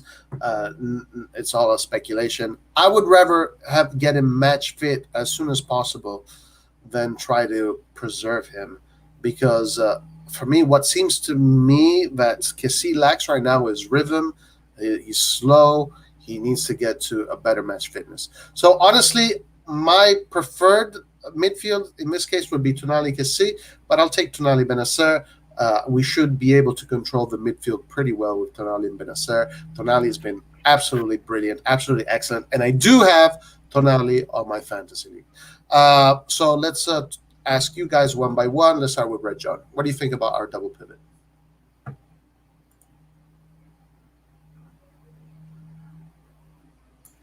Me? Yeah, you go. You're there. You're in order. All We're right. going to go in order. So I think this is the best. Like these are the two players which are at least playing better at the moment, and the midfield is what controls the game. So even though Venezia is not a top team or whatever, we should not underestimate the the fact that we need the 3 points. So 3 points against Venezia are worth the same as 3 points against Inter. So I don't care if the Kessie needs match fitness or not. Right now, he has been playing like shit, so he does not deserve to start. Even though I think Pioli is just doing it to rest it, same as he's doing with Tomori. So yeah, I'm pretty happy with Tonali Benacer, and maybe during the game, Kessie can enter and maybe 30 minutes to get match fitness. Okay, that's fair. Next is, well, Nathan seems to be busy. So next is Yassir. What do you think about our double pivot? Um, Honestly, I like it. I agree that Cassie is not looking the same. Well, Cassie as we know from last year, and it's understandable. He played a lot, so um, and how's is Cornish back at all, or is he still injured? No, Crunch is still injured. I'm going to share. Yeah, keep on talking. I'm going to share the. So to me, like even from the previous game, Cassie did not look good, and I think most people will agree. And when Benacer came in at the game, the flow of the game was much better. So it's a good problem to have, guys. Like 4 years ago, we wouldn't have problem like that. Oh, who do we choose? Like from all these players. So it's great to see that we have options now, and I'm happy with the choice Pioli made because Benacer and Tonali are gonna do great in this game. Honestly, I have a good feeling about it. I don't see why they wouldn't. I don't see why they wouldn't. Okay, excellent. What about you, Lucas? I'm happy if whoever starts. Like it's Venezia. Like, do we? Does anyone really care? The who will play in a double pivot against Venezia? Mm, Like, do well, people really care? but that kind of mentality is the kind of mentality that why I think we've lost these games where we're supposed to. No, I would play Dijezu No, against Venezia. I think you're exaggerating. I think that's an exaggeration. No, I really don't. It really doesn't matter to me who plays against Venezia. Yeah, this is a pretty negative mentality to have. I'll be honest with you. Any of you guys want to comment on Lucas's idea regarding this? 3 points against Venezia are worth the same as 3 points against Napoli, Inter, and everywhere. Honestly, Red John, Mhm. to me they're worth more. Even more because you can actually lose points against Inter and it's normal. But you cannot lose points against Venezia. And if we lose points, this is how you lose the Scudettos, man. Yeah. This is how we have historically lose points against Verona, lose points against Benevento. Like Benevento, I remember the year that we did not enter because of 1 point against Inter. The first 3 points, the first point that Benevento made was against us, man. Unbelievable. And for that Yep. 1 point, we didn't make Champions League that year. Do you remember? Absolutely. We were Absolutely. head to head against Inter. Unbelievable. Like this is the games for which we have to accept nothing but three A win. points. Nothing but a win. And not only in this not so long ago past, but even even under Ancelotti, Yeah, we we lost Scudettis because we would lose points against Cesena, against Crotone, against Cagliari. It's. I hope Vasil is correct in his assessment that right now with the spirit we have, he's confident that Milan won't take these games for granted. Like I just want to say this: during Berlusconi, we won 5 Champions Leagues and 5 Scudettos. Think about it. Yeah, right. Just think about it. And we had top teams. We had the Uh, Gullits and the Van Bastens. Get it? We had the Pirlos and the Sedors. right. Out of Shevchenkos and 30 Kakas. seasons, Yeah, out of yeah, something like 30 seasons, we yeah, won exactly. only five Scudettos, right? And out of these 30 seasons, we had top teams for like 25 of them. So Yeah. So Lucas, you are convinced that this game against Venezia, we could play anybody there and it doesn't matter, huh? I mean, we're playing Gabia, so exactly, yeah. You don't rate Gabia highly? I rate Gabia highly, but Tomori is clearly the better player. So if we're playing the less better player against Venezia, then why not give Benacer a chance? Like, But you said Di like Gesù. Di Gesù is a Primavera player. yeah. I said Jesus because I was being sarcastic and I said I'll play anyone Okay. against Venezia. But Okay. yeah. I would bench Casey until he signs the contract. To be honest, Wow. Okay. That's a whole other conversation. We might get to that. Before going into that, let's just open this quick parentheses. I know what you, Lucas, think about this.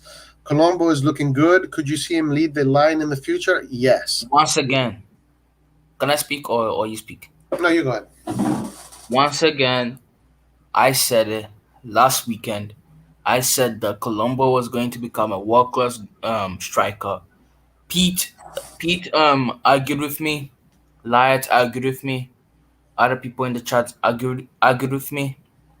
But guess what? My predictions are always 100% on point. Oli, I don't know where he is. I think he's hiding in the chat. But he was the same person that was like, Lucas's takes are so wrong. Oh my gosh, Lucas's points are so wrong. Well, guess what, Oli? I am I am I am like like a 10 and 0 10 and 0 boxer. Like you get me? I'm a 10 and 0 boxer in terms of predictions. So I am 10 and 0. If you get what I'm trying to say.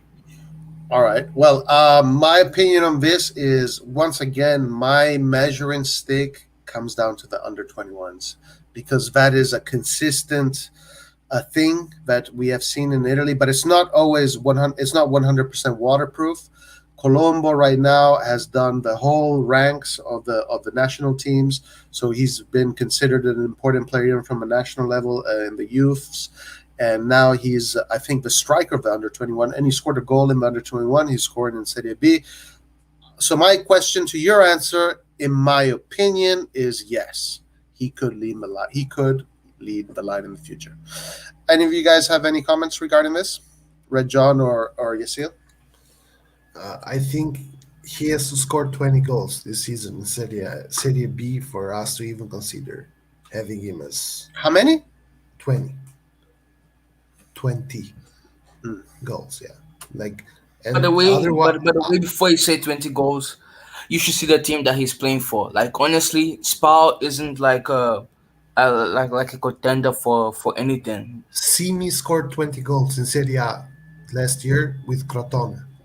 So I think if Colombo is at the level, he should How score old 20 is goals. Simi and how old is Colombo? It doesn't matter. It doesn't matter. Simi played for a shit team, like in But it Serie A. doesn't. Nah. They In had Serie A. Unas, Oh, and they okay. had a new Sunny Messias to create chances for them. So doesn't really make I do think that age matters, guys. By the way, this is the fantasy league, as you can see it. I'm sharing it right now. The what you call it? You can see that Lucas is in the lead with a lot of points because he started earlier, and head starts don't matter. and Roy left Harry. Roy left Harry said that. guys, head starts don't matter. No, this is different. This is completely different. Wait. I am last. Who is Kronitz?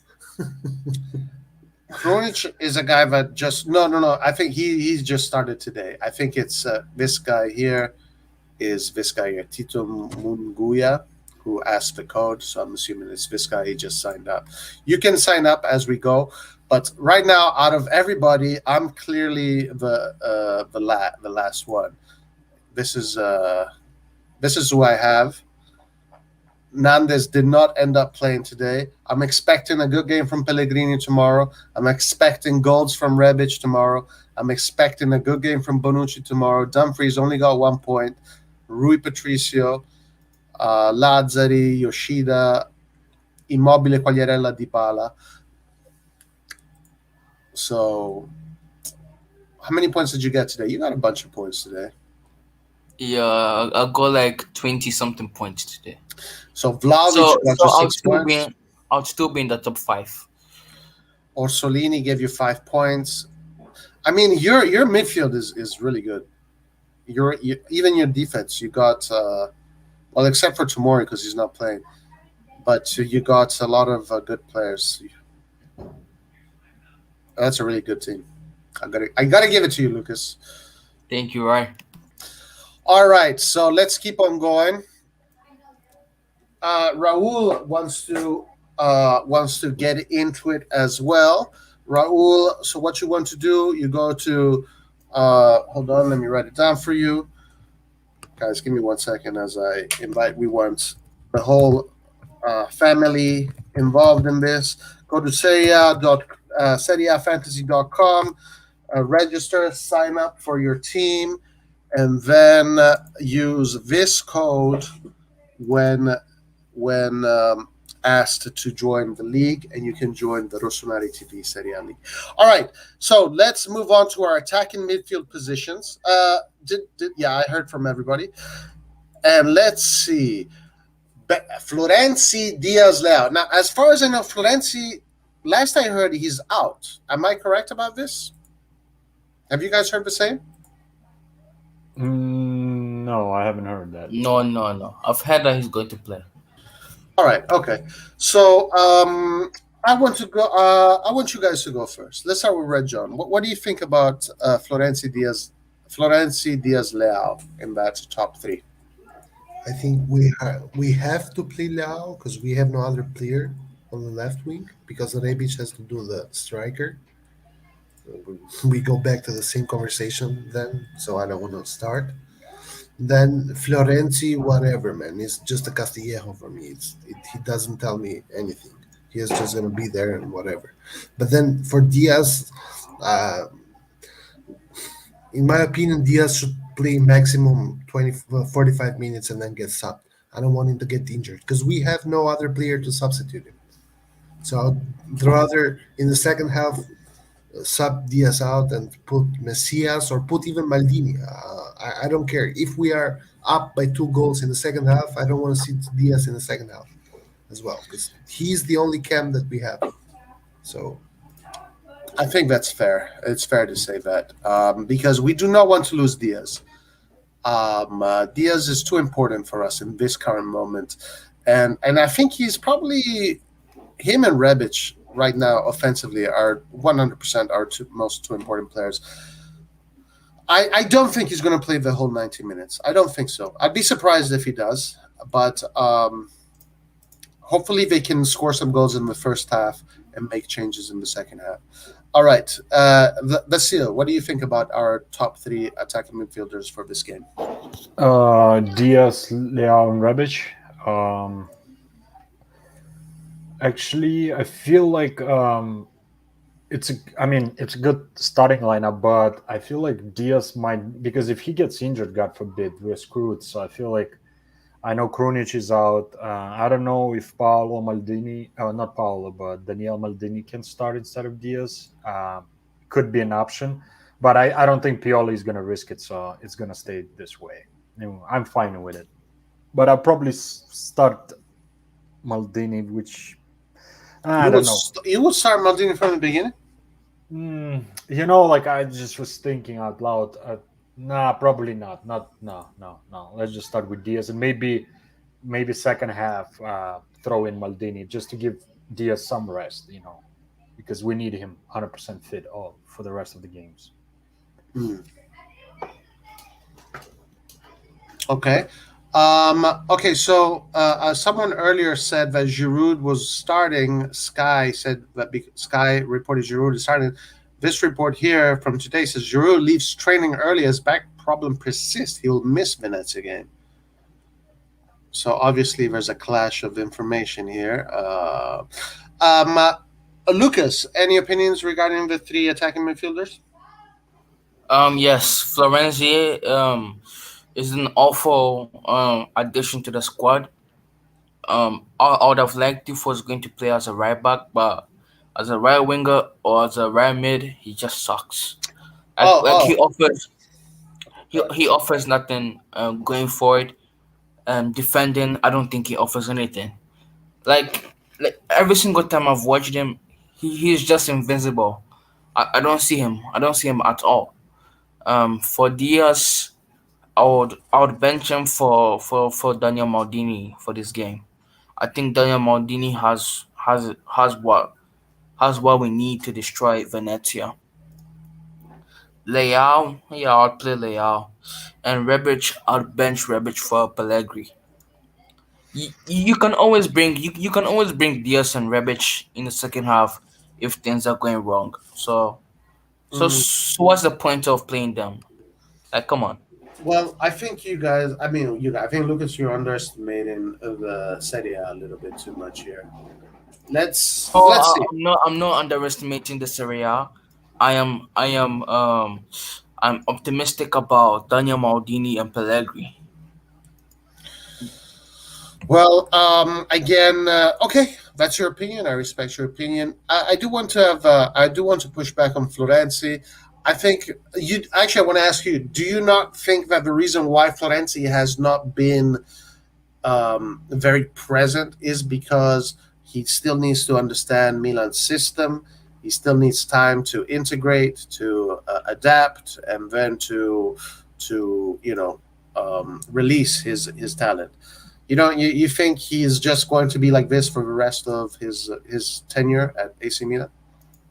No, I think he would bench Salas Makers. I think him and Salas Makers are in a competition for who's worse right now. Who's worse in attacking sense, like defensive sense. They are on par. Maybe Florenzi edges it, but right now they're competing for who is a West right winger. But I'm not talking about right now. I'm talking about your assessments from Florenzi and also Rajon seems as if like you guys have made up your mind. This is who he is. This is who he will be. Now he would bench Salesmakers in the future, unless Messias shows that he's the he's the shit. Then I think Florenzi will be the starting right winger. Hmm. But when Messias comes back, I'm sure Messias will bench both of them. I don't think Florenzi is capable of benching anyone. To be honest, I think Florenzi is just a player, man. You just put him there and he exists. Like, how is it possible? It's 4 games that Florenzi has played. I cannot remember a single thing he did, a single one. Like, I can tell you about each and every player something. About Maldini, I can tell you tackle.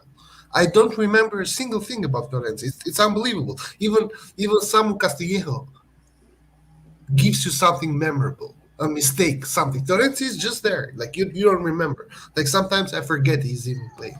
Yesterday, the only thing I remember from the Juventus game is when Tonali started fighting with Dybala and Florenzi came and told Tonali to relax. This is the only thing that I remember from him. It's unbelievable. Well, what if tomorrow he has a great game? So what are you gonna say? What are you guys gonna say after that? But what if tomorrow he wins Ballon d'Or, man? I don't care. Am I wrong about the statement that I'm doing about these last 4 games? Am I saying something wrong? Am I being unfair? Well, a little bit unfair in my Why? opinion, because I mean, Florenzi. It's not that he doesn't do what he hasn't done anything. I would say he has done the minimum. But there were moments where he made the right decisions yesterday, and where he had some good defensive moments. But it's not enough. right now for me to give him high grades. But the reason why I feel this way is because I feel that the guy just needs to adapt, and it'll take a little bit of time. I'm very confident that actually tomorrow he's most likely going to have a great game tomorrow. At this point, 5 games in against in Venezia, you would assume that Milan is going to dominate possession. So Milan is going to attack from the left and the right.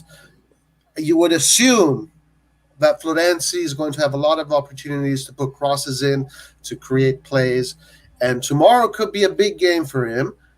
So I would watch out with what I say about Florenzi, because he could make you regret what you say. Well, he will not make me, even if he plays a really good game tomorrow, it does not tell me anything, man. Like, this is, like, I don't judge the player for what he's potentially, or for what potentially he might do. I judge the player for what what I've seen so far. And so far I've seen a player that gets in the match, gets subbed in, and I don't remember that it got subbed in. Like, I just remember that Florenzi is part of the team when the camera somehow focuses him during the game. Like, that's about it. I remember nothing of it. And if he tomorrow has a great game, then great. But the thing is, the chances are not there right now. Like, right now, I see. It's not like when Castillo enters the game, you know what he's going to do. He's going to interrupt the flow of the game, this and that. But even Castillo sometimes offers a nice pass, a good cross, like something. Florenzi does nothing, at least so far. If tomorrow he does great, but that does not go against what I'm saying right now. Right now, I'm saying that so far, the games that I've watched from Florenzi, he has been the worst in our team because he has done nothing. Like, not existing does not make you a good player. You are just there. I don't know if I'm able to, like. No, I mean, I understand what you're saying. I Express mean, myself. it's your opinion. It's the way you feel. I mean, I'm not going to argue with how you feel about it. What about this comment here? What about now? Since we've all spoken about all the lines, the last line that we need to talk about is the offensive line, which is just one player, Rebic. What about put one of Rebic, Leo, on the right and start Pellegrini? I think this is what Lucas said. Red John, Vasil, what do you guys think? Well, I find it's kind of funny, man, because we have never ever tried Rebic on the right side, even though he played the World Cup in which he went until the final, playing on the right side for the Croatian team. Wait, you said never? Never. We have played Leao on the right, but Rebic. Are you talking about this season? This season? No. About ever since Rebic came to Milan, we have never ever played Rebic on the left. On the right, never. Oh, on the right. On the right. Right, yeah. We have always on the right. Okay. Yeah, we have always played him on the left. Even once when Pioli tried to spice things up, he played Rebic on the left and Leao on the right, which I have no idea why he did that, because Rebic played the whole World Cup with Croatia on the right. So yeah. That is interesting. Why wouldn't he even try him on the right? I don't know, and the funny part is even Hauge is playing for Frankfurt on the right. So I have no idea how Pioli just has like fixed positions for players, and he just does not want to move them unless it's an emergency, and then Rebic has to play up front. Both Florenzi and Salamakers are right-footed players, correct? Yeah. But that's not even the issue for Rebic, because Rebic is really good with both feet. Laert has joined us. What's up, Laert? Oh, good, man. How's it going? What's going on, man? Hey, man, I had you on the group, on the WhatsApp group, but I think I don't know if I put the right number. But let me know. Okay, I'll check it, man. And yo, Laert, how do I give you my number to put me on the group as well? Private chat here. You put your number, and I'll add you. Yeah, and Are you sick? Me? Yeah, just a bit of running nose and cough. No. C19. Zero. C19. No, I don't have that. I don't get symptoms from coronavirus. Oh, you got your what's the word? I don't know in English. I can tell you. Asymptomatic. Asymptomatics. Yeah, I got. All right, listen. Let's finish this Rebic thing, and then I want to hear from Laert, and we're going to show Laert the whole formation, and then we'll ask Laert what he thinks. So I think that personally, I think it's the right thing to put Rebic in, because when players are on fire, I think you should keep them playing and add into those stats. I think tomorrow Rebic could have another assist, maybe a few goals, and that can only do good for the player. Maybe not playing the whole game. Tomorrow could be a good opportunity to see Pellegrini the last 30 minutes, but I would not put Pellegrini from the start. I mean, that's not something you do. You want to play these players, give them 20 minutes, and then ease them in as starters. So I'm for the Rebic as the lone striker. So I'm pretty happy with Rebic up there. Lucas, what do you think? Oh, well, Lucas already told us pretty much. Okay. No. I didn't see anything about Rebic as a striker. You're happy with Rebic as the striker? No. Yeah, you told us you'd rather have Pellegrini back. Because no. I don't think I said anything about Rebic. Okay. All right. So Vasil. In terms of striker, I'm good with Rebic actually. I wouldn't put Pellegrini from the beginning for sure. I put Rebic in my fantasy league because I think he's going to score and get some points. You put him because he's a midfielder. That's why, and he plays as a striker in the real life. So that's which helps. So I think everybody has spoken about the whole team. So let me do this. I'm going to share the probable Milan formation for tomorrow. Let's talk about the whole team. We have all of us have spoken about the whole team. So now, since you've joined us late, you get to talk about the whole team. So this is it's not official. It's just our opinion, or it's what reports are saying. Probable Milan formation. I completely disagree with this formation. I will start with Magnan or Magnin, Kalulu, Tomori, Romagnoli, Hernandez, Tonali, Benasser, Florenzi, Diaz, Maldini, Rebic. This is my formation. I mean, you don't totally disagree with it. It's just two. You would just change two players. Tomori in the middle, we know how important he is. You know better than us, Roy. Yeah. I have found out that Tomori in the middle is like a religion for some people here. Yeah. Is solves a lot of problems in the world. Anyway. Right. And I think the defensive shape should stay almost intact. You shouldn't change a lot. Gabi, I think, is a big change. Still, you need to keep Tomori, and Tomori is not tired. You can see the way he plays. He's not tired. He doesn't need to rest. He's still in a good shape, so he can play. Kalulu, he played well against Juventus, so yeah. Hernandez, I will change Hernandez, but as I say, you cannot change a lot. So I will keep him, and maybe Balotelli in the second half if we are winning. Tonali, Benasser, I like it. I think Tonali is still fresh. He's not tired. I saw him in a great condition, and he rested against Liverpool, so he has just one game in his leg. Because he had three games in his leg, so he's tired. Florenzi should play because Selemakers is tired. He's clearly tired. Diaz, we don't have someone to play instead of him, so I will give him at least 50 minutes to start. Leao needs to rest and come in the second half, maybe instead of Diaz.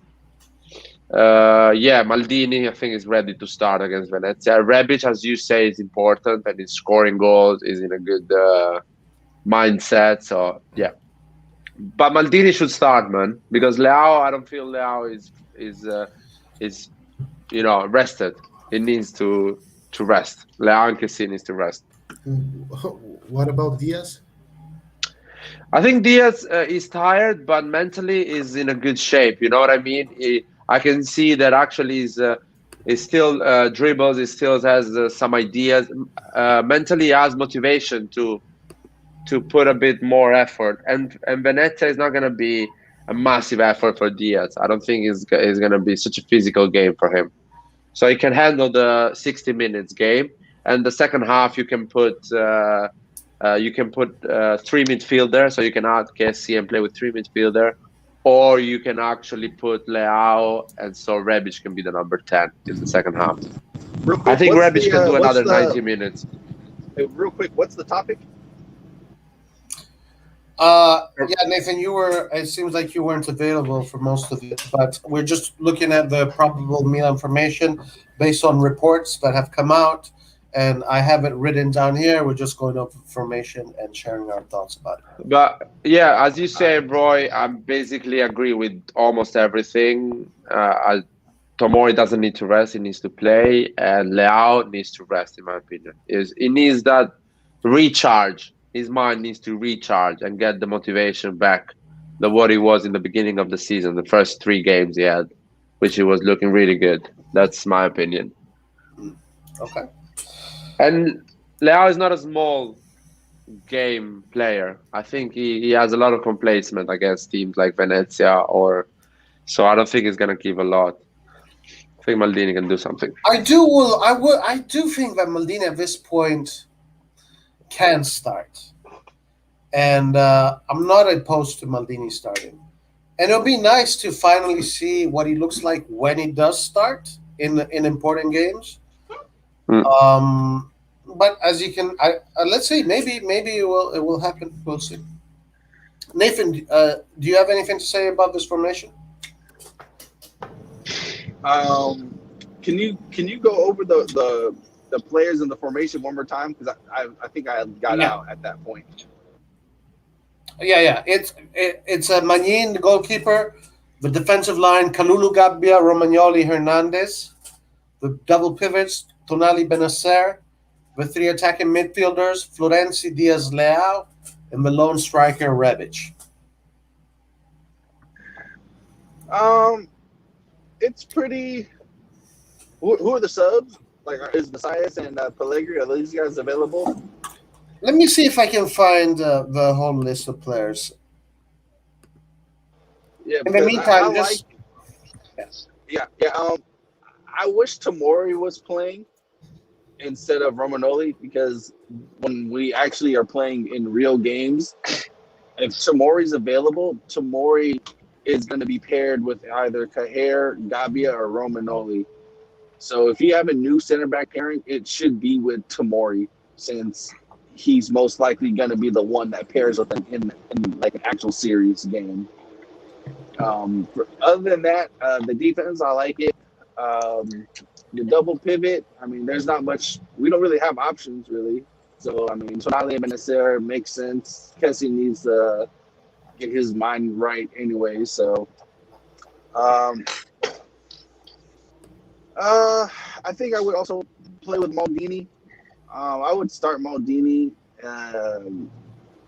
maybe instead of Diaz, or maybe you could even do. Because I'm not a fan of Florenzi being on the right. He offers less than Salamakers, and we already know how I feel about Salamakers.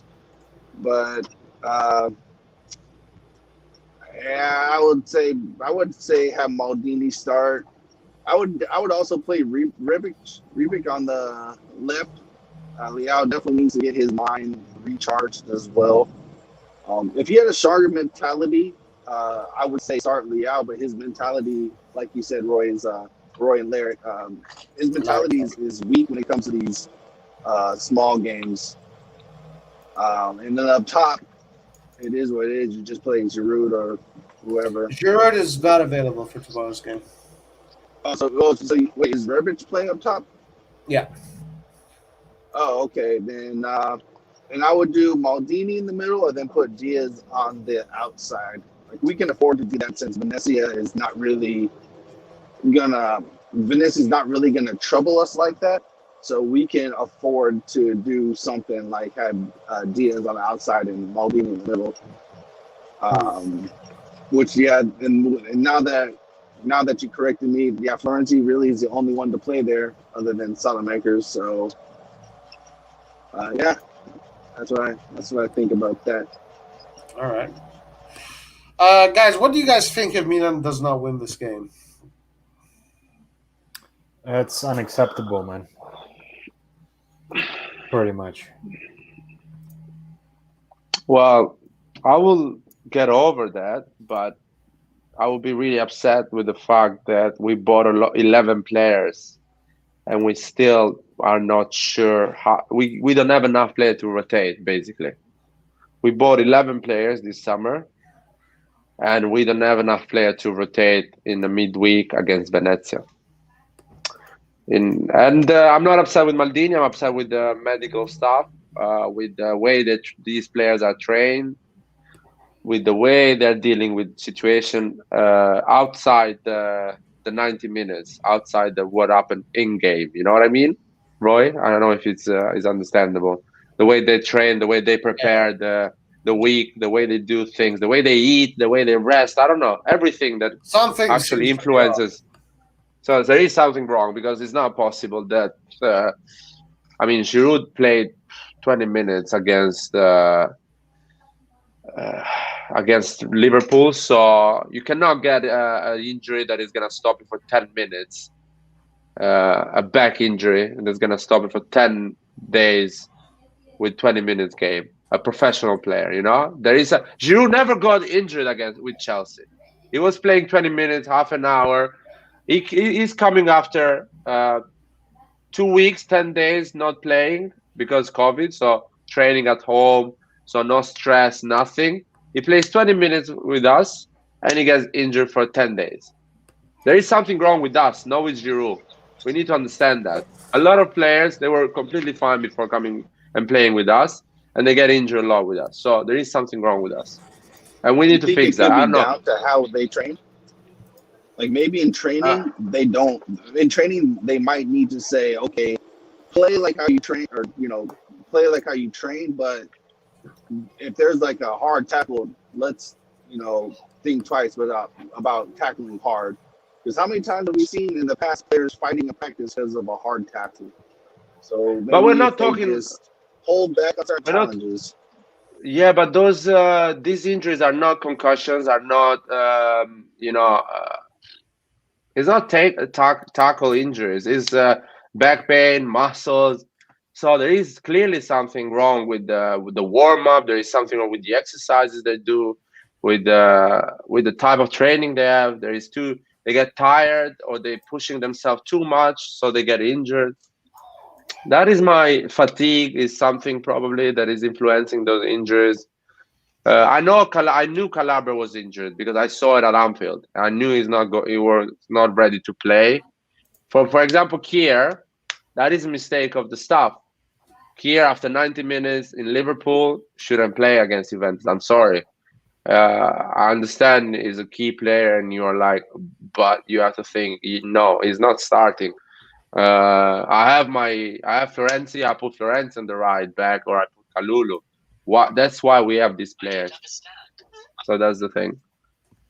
So somebody's doing something wrong. A lot of people are doing something wrong at Milan at the moment. I don't know. Do 1 hour yoga before training and 1 hour yoga after training.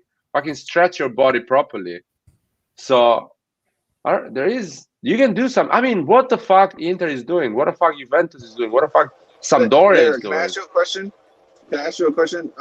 When you were at the Liverpool game, were you able to watch the team warm up? Yeah, I watched the warm up. Yeah. When they were doing their, warm up and stretches, what type of stretches were they doing? Like, were they doing ballistic stretching or static stretching? How were they doing their warm up? It was a classic warm up I've seen in other teams. Nothing incredible, nothing crazy. Just a warm up, with the ball, moving, doing exercise with the ball, running, doing some, pace exercises.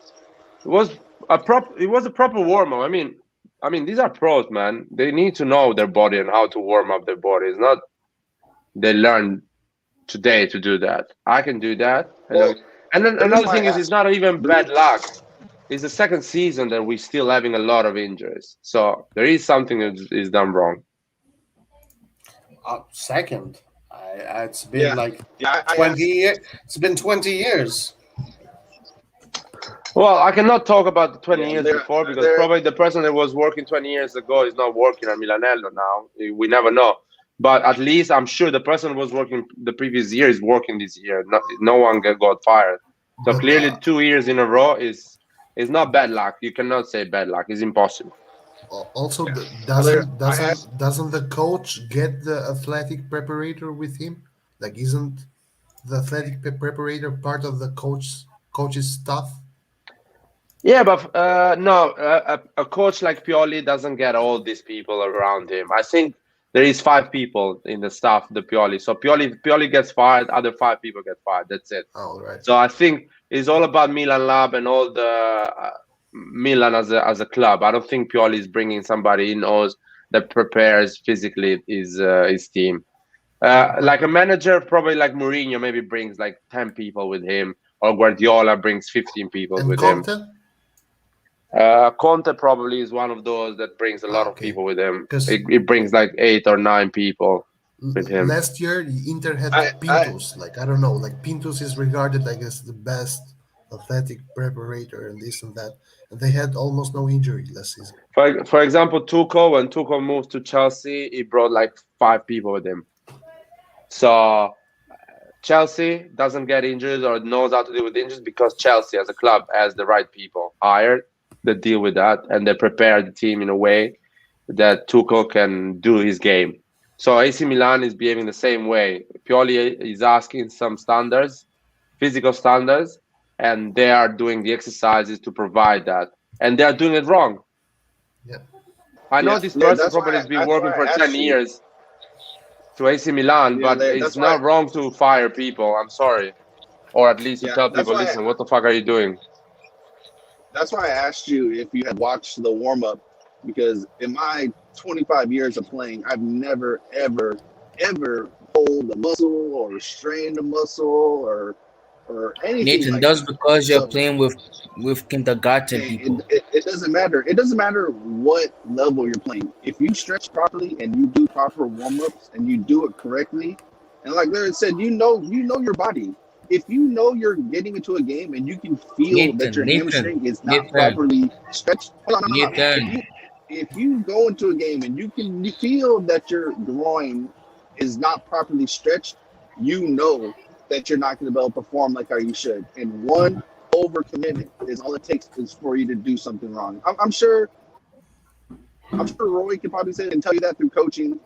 That if you don't like, I don't know if you've seen any, Honestly, injuries Nathan, because of that. Nathan, you can't compare college football to top tier football. Anyway, let's try to Hold not on, hold on. compare I want normal to- people with these athletes, but compare these athletes with other athletes. Let's say But with I Inter, want- Juventus, and I stuff want like to that. I want to respond to Nathan. Honestly, again, as I was saying, in my personal opinion, there's something going on at Milanello.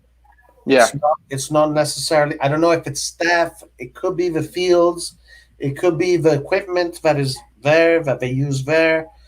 Maybe some in the gyms. There's some because for me this is a problem that has existed for a very long time, and I do not understand it. I do not understand why. I don't think there is a problem.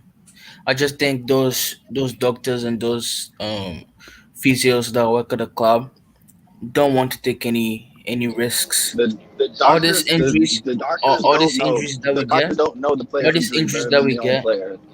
The all doctors these do injuries, not know a player's injuries. The doctor does all not those know a in, player's injuries until all the those doctor does nah, injuries, not know how a player Nathan. feels. all those No, No, injuries that we Nathan. get stupid.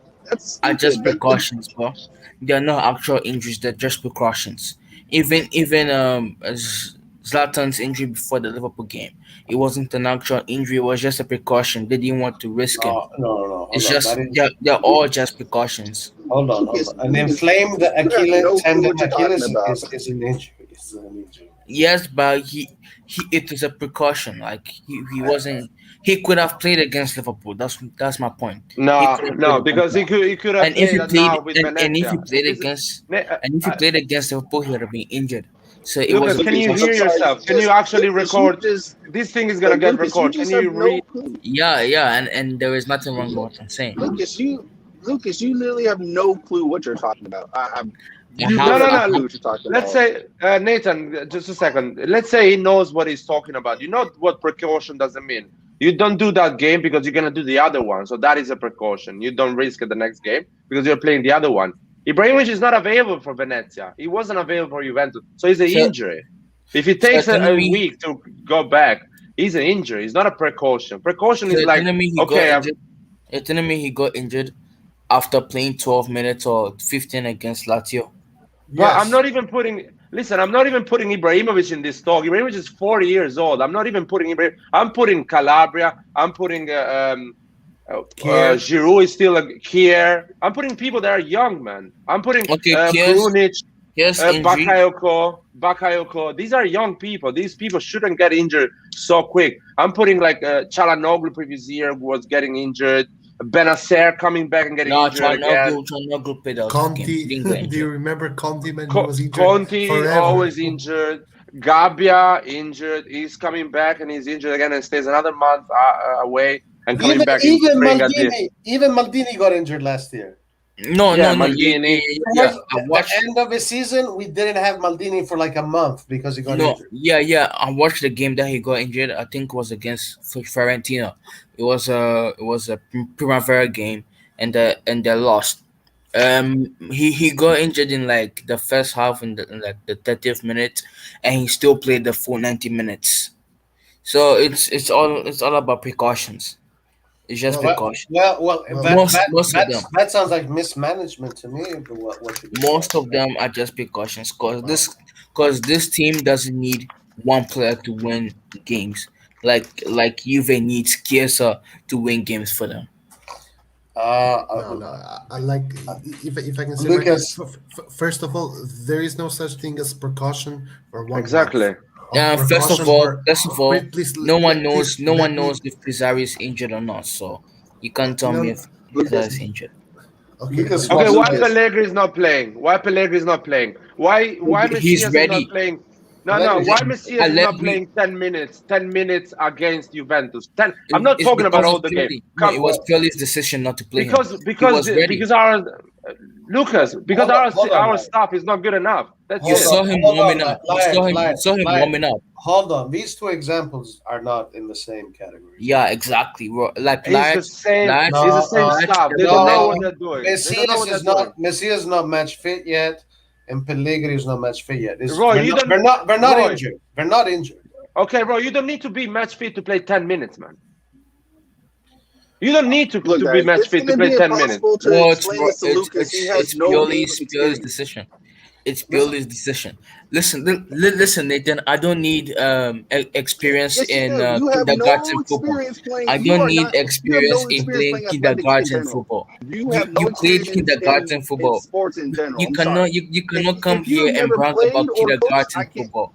No, You you cannot have come no here and experience brag at all. about Guys, why Premier you League football. can I say Sorry. something? Why you guys always talk in a personal way? You don't know nothing, you don't know nothing. Let's Because try to talk about because this when you issue play in an just talk about the issue. when someone Can I inexperienced talks say about that? something they literally have no clue about, it's stupid. Like it's stupid. I'm sorry, it's dumb. No, It doesn't Nathan. matter if you're a professional Nathan, player. It Nathan, doesn't matter if you you play can't. college. It doesn't matter if you play youth club soccer. If you do not Nathan, you stretch properly, can't. You you can't get come injured. into Nathan. You can't come into a public space and brag about playing with pre-nursery kids. I'm Who sorry, Listen, you cares? can't do no, that. Who cares? listen, Who listen. cares? You still have to I stretch.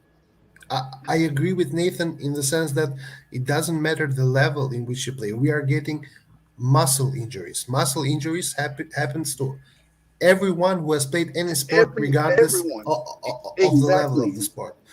First of all. Second of all, though, I disagree with Nathan when he says that I've played for many years and I have not had any injuries. Because the thing is, there is no football team out there without an injured player. Everyone has an injured player, two, three, four. Get it? The problem is why Oh does no, it I happen agree to? with that. Yes, It comes down to preparation. as well. But the problem that I see here is I see this kind of circle every season we get seven, like it's the fifth game we Yeah, have eight players out. Something 8 has to be players, done. man. It's a something lot. something has to be done about it, because if you have eight players out at any point That, in the season, it means you have no more the luxury of doing rotation, and this is the problem that we are facing against Venezia right now. Against bas- Venezia, basically, you are buying 11 That's why players I said it because your was a medical practice. staff is not good enough to keep them healthy. exactly. Basically, So you are spending millions on players, paying their wages because 4 people at Milanello don't know what to do their job, how to do their job, yeah, or and they don't understand what's wrong on and this. and also to get to the point that Roy said earlier, that maybe at Milanello something is wrong, maybe the field. I doubt that the field in Milanello is not great, because we actually own Milanello, but we don't own San Siro. So the Milanello fields are 10 times better than the field at San Siro, because we don't actually do investments in San Siro as a whole, because we don't own it, so it makes sense to not just throw cash there.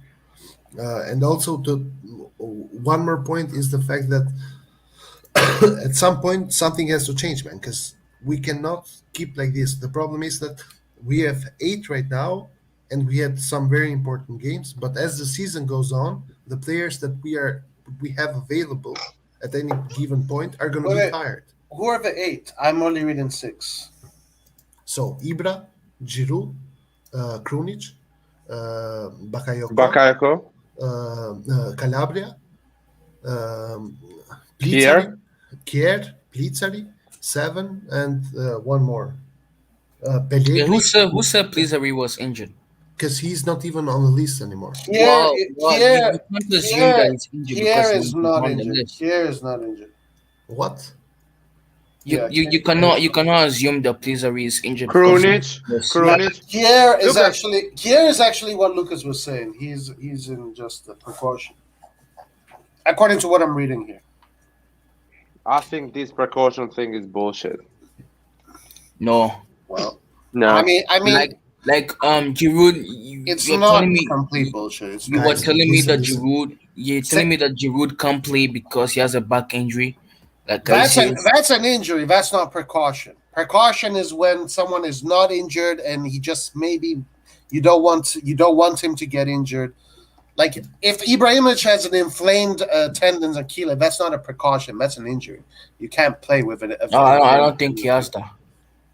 Also, okay, well, okay, Lucas. okay. In the report, Okay, Lucas. in He the doesn't reports, have it. Let's reports. deal Listen, with it. Doesn't have it. Okay. also, guys, Pioli doesn't want to Kier, keep him in the bench. also That's it. Kier, I think Kier will be out for 3 weeks, 2 weeks at least. The thing is, Hold on. But where are you getting this information from? because No, Red John, whenever Sky you Sports. okay, can I please talk? Whenever you see a player who sits down in the middle of the gameplay and he starts making the sign that he wants to get subbed in, I've never seen a player that next game is available, or the game before that, or the game after that. Well, the reports are saying Never. that there were no lesions in his legs and that he's fine. Yeah, but the lesion it doesn't mean you don't get an injury. You can actually get a muscle problem that actually you cannot play for 10 days. You cannot run, or actually you have to run slowly, so you're not ready to play a professional game. Of course, you can go on a walk with your son, Yeah. or you can actually Yeah, of course. go a jog on Milanello to warm up before you do the gym. But you're not ready to play I football understand. 90 minutes. But There's I'm an just injury saying. for me. I'm not saying Well- it's not considered an injury according to these reports. It's considered more Well, a precaution. Sky Sports reported today that Milan expects Kyer to be back for the Atletico game. And the So Atletico that is an game. injury, Lucas. If he's not And back for I- Venezia, and- Yeah, and exactly. no, Then stop it's it, an stop it injury, here. yeah. Are you Wait. saying a lot of bullshit? You stop it here now. He's an Wait, injury. If what? you're coming back for Atletico, he's an injury. No. Yeah. Yes. I understand you. I said the Kyer's injury is real, like and some of the other injuries are precautions. But Kyer's own, I believe it's real. He Sky Sports is reporting that he would come back against Atletico, and the Atletico game is exactly 1 week from now.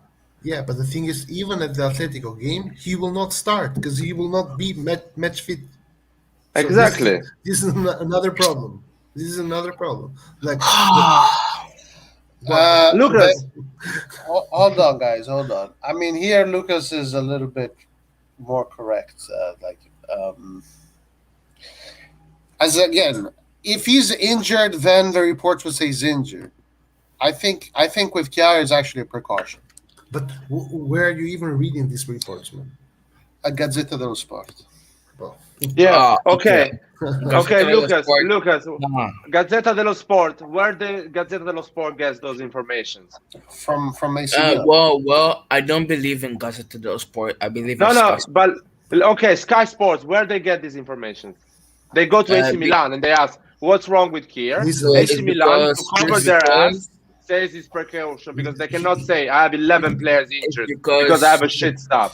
Okay, but that's a speculation. Wait, you guys, didn't It's let not me answer the speculation. question. It's a fact. Come on. Just answer the question. It's okay. It's okay to You say. didn't even let what me you answer say. the question. Hold on. Stop. Everybody stop. It's okay to have an opinion, but to say that your opinion is fact, I mean, let's not go too far. It's a speculation, and maybe it's true. Maybe it's true. Maybe it's not. But So- It's not a speculation. So- They say Ibra doesn't I have nothing. couldn't He's answer your gonna be question. ready. You don't know for that this. for sure. I couldn't answer your one question. second, guys. So one if you second. allow me to So, answer your question, then I'll happily answer it. Antonio Vitello, which is tier 1 for Milan, said that Kier left the field yesterday with a discomfort in the flexor muscle on the right thigh. He will be observed again in a few days, and the treatment is rest for the next week. MRI ruled out muscle injury. So the thing is, There you go. There you go. going to be out. But So that's a precaution. That is literally the definition of a precaution. If you cannot train but for a week, man, it's an injury. It's not a for precaution. a week. He will not train though. No, the reason why they don't want him to train is to avoid Because he a felt muscle injury. Well, Because because, he Because he's injured. because he felt discomfort there. Okay. I'm not going to get into this game of semantics, guys. I'm not going to do it. It's not semantics, man. If you're not injured, you still train and you don't play because precaution. Yeah. Because you want to be available for the next game, which is No, more important. But if you're not even training, it's an injury. That is the precaution means that you're so important that I don't want to risk you to get injured the next game because I'm going to play the game after. So you're ready to train. You train with the team. Guys. I'm sure Chiara could play. Lyrics right on that. You guys are using Chiara word probably precaution in the could wrong play. context. Chiara probably could play, but they're not going to risk him. But Why not train? Roy, Because can they we don't go want back- to risk him. Roy, can we please go back to the question where you asked what happens if Milan lose? Man, Can you go back I to the told question you. where you asked what happens if Milan lose against Okay. Venezia? Answer the question. No. Red John and other people can go first. I'll think about it. I'm thinking about it. Oh my God, guys, hold on. Breaking news. Rinnovo del contratto irregolare, multati Calabria e Massaro. Yeah. Calabria's renewal of the contract is irregular. 7,000 euros each. No, that was It's old nothing, news, it's Roy. nothing. that is Roy, old news, Roy. That's old news. It says No, no. 21st of September. Yeah. Yeah, old news. It It came came up. out in the morning. Yeah, exactly. Yeah. All right. Okay. I mean, morning in Europe, Roy. So it's kind of quite late now. Yeah, I mean here it's early afternoon. So Yeah, it's not your fault. Makes sense. But basically, they Calabria didn't register an agent. Yeah, exactly. Like So he negotiated with an agent which was not registered in the FIGC. okay. All right, we can move on. And Red John, please answer Roy's question. The question was, what happens if we lose? Yes. Well, if we lose these games, we will not win the Scudetto, and we will just fight for the top four. Yeah, I agree with Red John. I have higher hopes than that because these are the games that have always. I've said it before.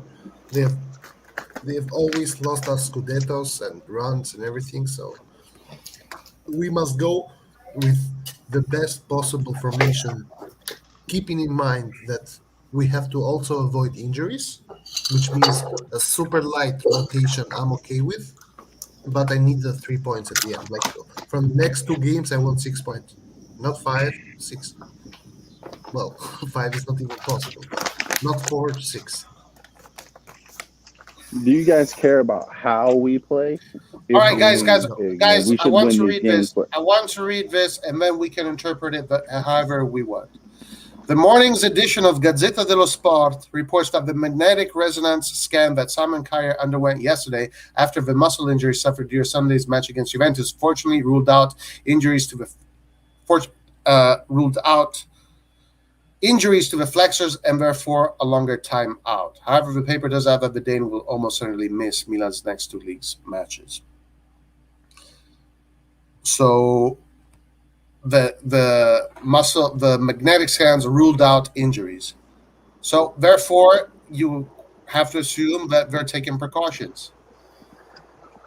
Isn't that the correct way to assess the situation? But will Kier be able to play next 2 games or not? But they're telling you the reason why. Roy, if he has an injury, they are not taking precaution by not playing him. They are doing the right thing. No, ruled out injuries. Exactly. So he's an injury. He's not taking precautions. What do you mean? It says fortunately ruled out injuries, meaning there are no injuries. But why is not playing 2 games? interpretation is correct. Because they want to take precautions. But you can have an injury but not be a serious injury. Like your injury could just be a minor injury, but it's still an injury nonetheless. Don't you think it would have said he has a minor injury? No, because the real worrying part there was the. How come you guys know more than the journalists that are going and asking these questions? Because the journalists don't know shit themselves. But you do. But you guys do. No. But the thing is, for me, it's pretty simple, man. The guy was healthy to play the game. He got on the ground and said, "I need the substitution because I'm not feeling well." Right. Right.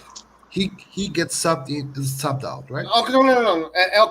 Okay, he says, I have a discomfort in my leg. Exactly. So they do the magnetic resonance there, and the results show there are no lesions, no injuries. Yeah. So why isn't he playing? Because he's still feeling the discomfort, man.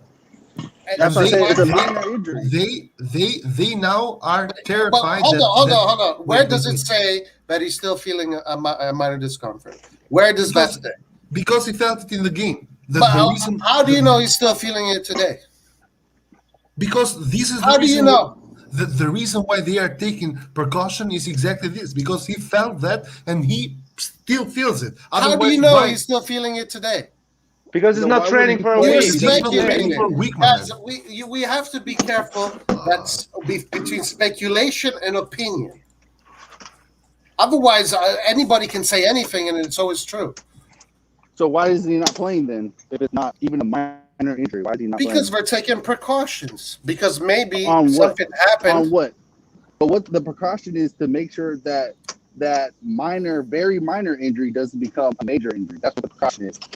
But it still doesn't change the fact that it's still a minor injury. If a report say he has a minor injury, I'll go with that. Roy, why they're doing? Why they're doing another control? They're controlling him again next because tomorrow. They want to make sure. That's why they're taking precautions. I'll tell you what, they don't know how to do their job do you guys properly. Think that they don't know how to do their job properly? Do you guys think that precautions don't exist? It's something made up? We never said that. What we said was that it's just a minor injury, so they're taking precautions to where it doesn't turn into a major injury. That's what a responsible team does, but it's still a minor injury nonetheless. He's still not available for a game. And he's not available because he's an injury, not because they are taking precautions. That is bullshit. Well, why wouldn't they say he's injured? Because it's just the way that they wanted to word it. But They probably said not injury in But basically. this is the thing. You guys are speculating. Bro, you know what? We are speculating. Okay, we are speculating. Okay. Yeah. Why he's not playing for 10 days? He's not gonna play for 10 days. Unless these reports are lying, the reason is because they want to take precautions. On what? But what's the precaution for? Because he felt a discomfort during the game. But Roy, you have yet to say what the precaution is for. Because he felt a discomfort during the game. They feel. I mean, there's a difference between a strain and a lesion, right? When you strain a muscle and a lesion, those are two different things. A strain can cure itself in a matter of days, sometimes in a matter of hours, right? If it's a small strain. A lesion, not in Milanello. Yeah, okay. Not in Milanello. That's probably true. It takes 10 days in Milanello to be ready a player. A lesion is when muscle fibers tear. That's an injury that takes days. So maybe the precaution is. Yo. Can we please stop talking about this topic? Like, it's over. Lucas, open your YouTube channel for fuck's sake.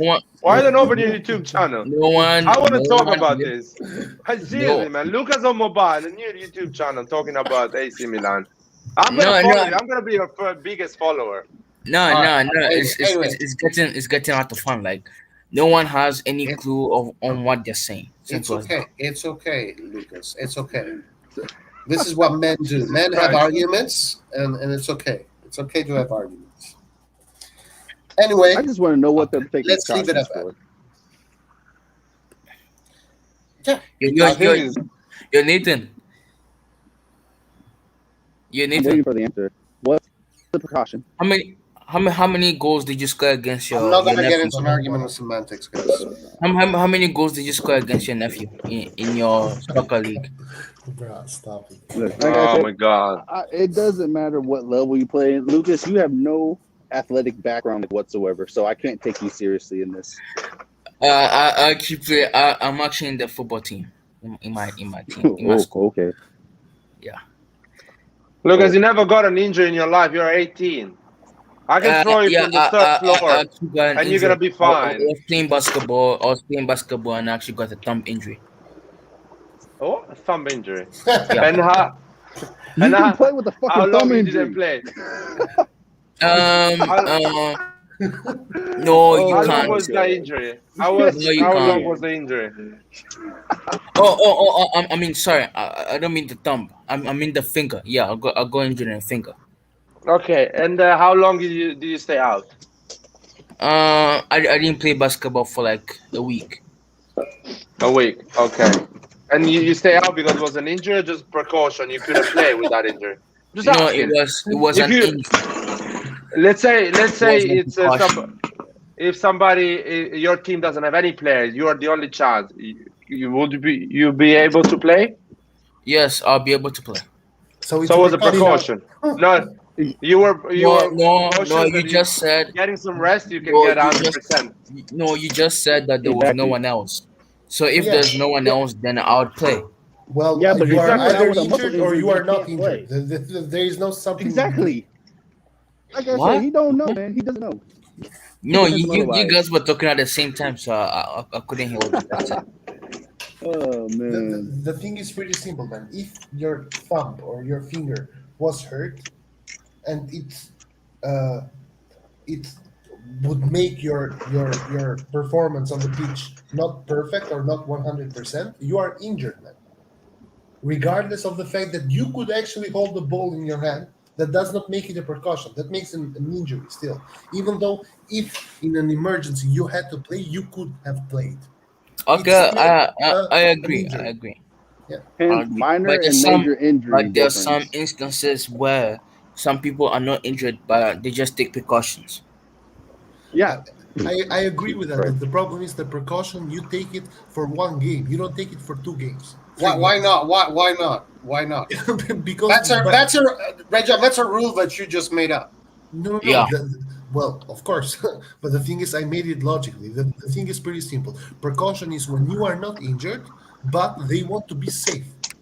Right, but what if let's say today is Venezia and then it was Guys, please mute your freaking things when you're not talking.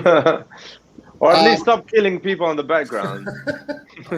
If let's say Venezia was today, and then the next game is against Roma or Inter, maybe Chiara would be ready. They would play him for that game. Now, But since it's two smaller games where we can have Tomori Romagnoli, Gabbia Romagnoli, but then it makes sense to me. It's logical. But then he would train with the team. Yeah. He will be on the bench. He will come the last 5 minutes. No, Romagnoli he'll have a gets light yellow training card. session. He'll have a light yeah. training session. He will be available on the 18th on the bench, and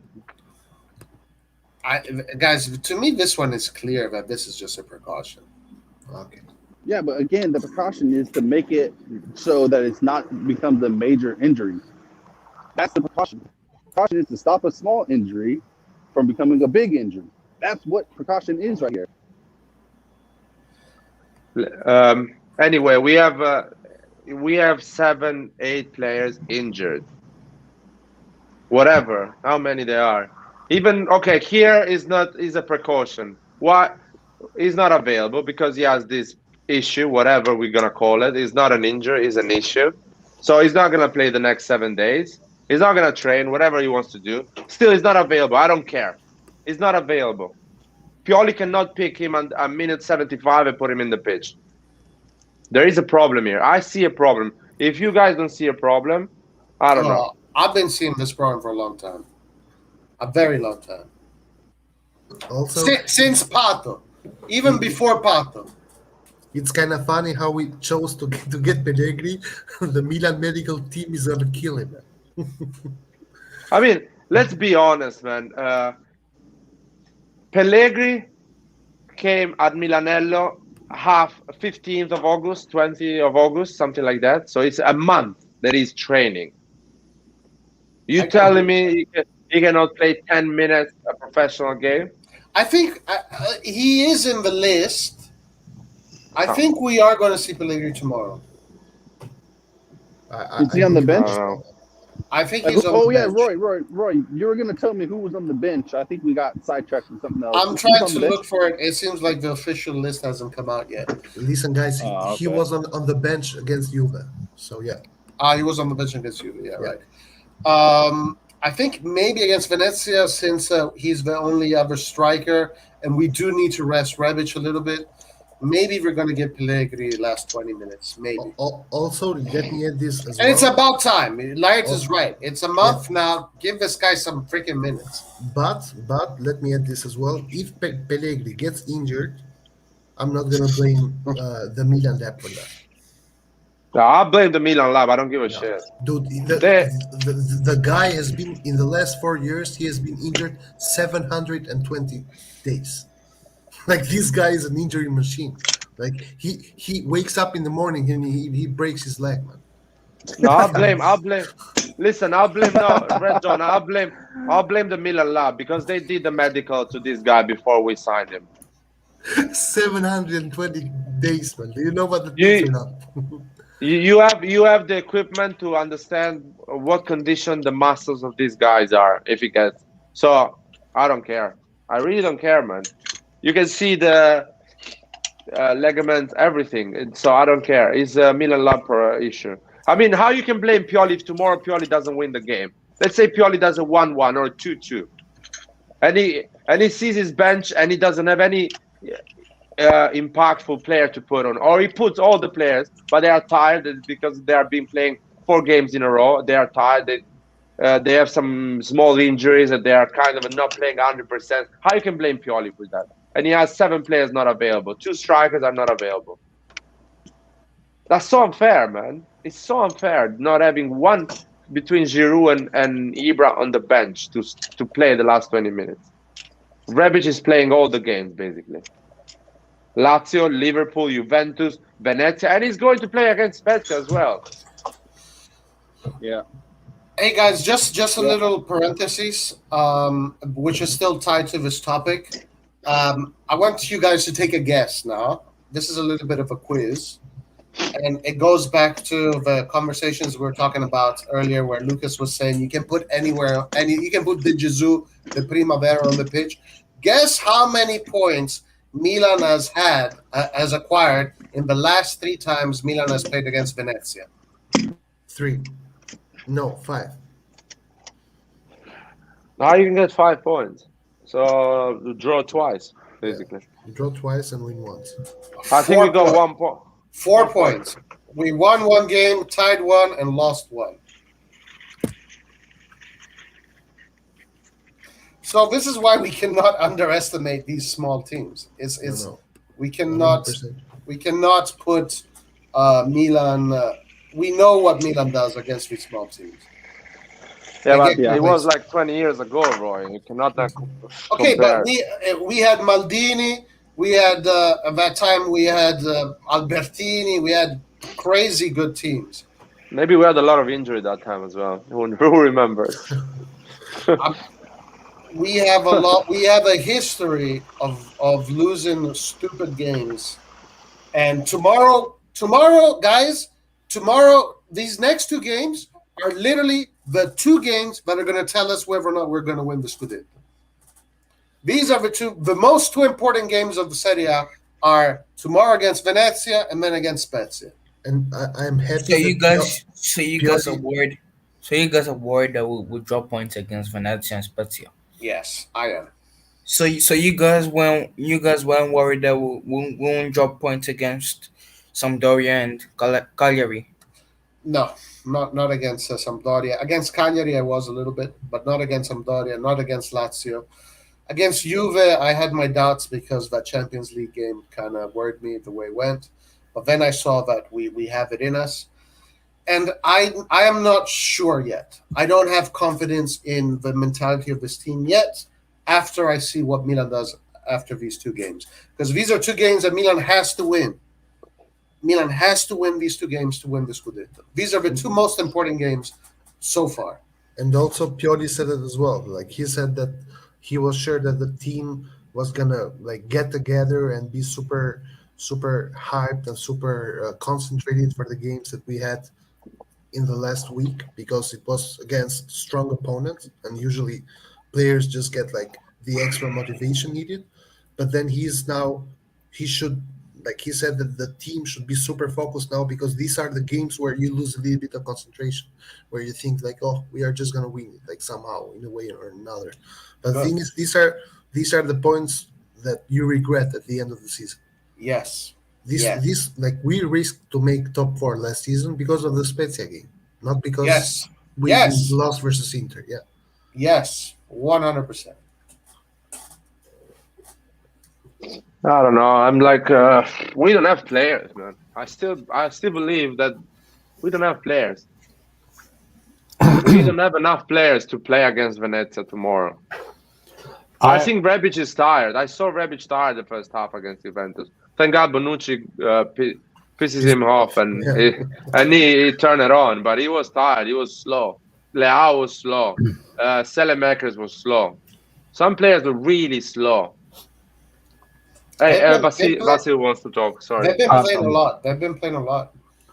Exactly. As I said earlier, the guys that have been here from kind of the beginning, they know what I said is that I don't have the same fear that I had 2-3 years ago against teams like Spezia, Venezia.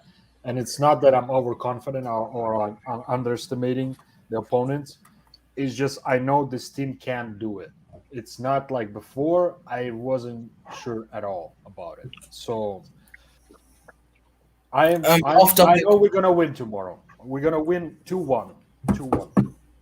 Off topic, real quick. Do you guys know who Canelo is? The boxer, the Mexican boxer. Yeah.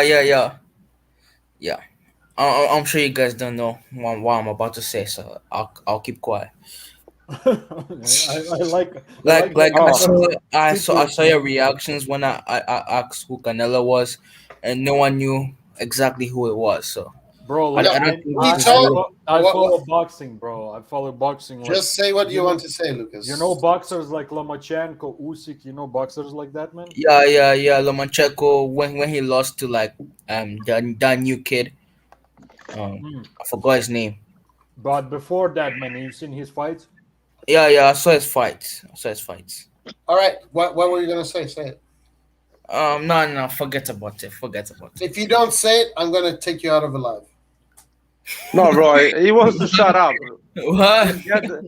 Just enjoy the moment, Roy. He wants to shut up. No, I'm curious because I follow boxing. I'm curious what he's want to say. I want to know what he wants to say. He got punched during a press conference. That's all. By And who? Oh, and nice, and the huge fight erupted.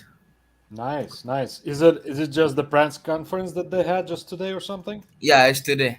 Okay, I'm gonna With I'm Caleb gonna Plant. check out the YouTube, man. Thanks for letting me know. I Wait, didn't You're know. against welcome. who? Against who? Caleb Plant. Caleb Plant. Killer Plant. Okay. Yeah, it's gonna be a good Yeah, fight, back man. Actually. back to Milan. I just wanted to say that Daniel Maldini is the future of this club. He's going to be the next best player in this team in the future. If he And doesn't get injured. I am a bit I am a bit worried about this team, especially the attack. I'm looking at Napoli's attack. I'm looking at Inter's attack. I'm looking at Roma's attack. I'm looking at Juve's attack. All Yeah. these attacks. Well, No, Juve's attack is shit. So I don't know what. no, no, no, no, no, Why no, you no. mentioned All, I Juve? know So what you're looking at. I don't know what you're all, looking at, but all these attacks are better than our attacks. If I'm So not nah. if I'm not mistaken, Napoli won 4-1, but two of those goals came from a defender. yes, but it doesn't mean the attack is trash. no, no. I think I'm saying like if you look at Napoli's attack, they have Unas, Politano, Lozano, all these guys. I mean, okay, Have you studied were in right. CS.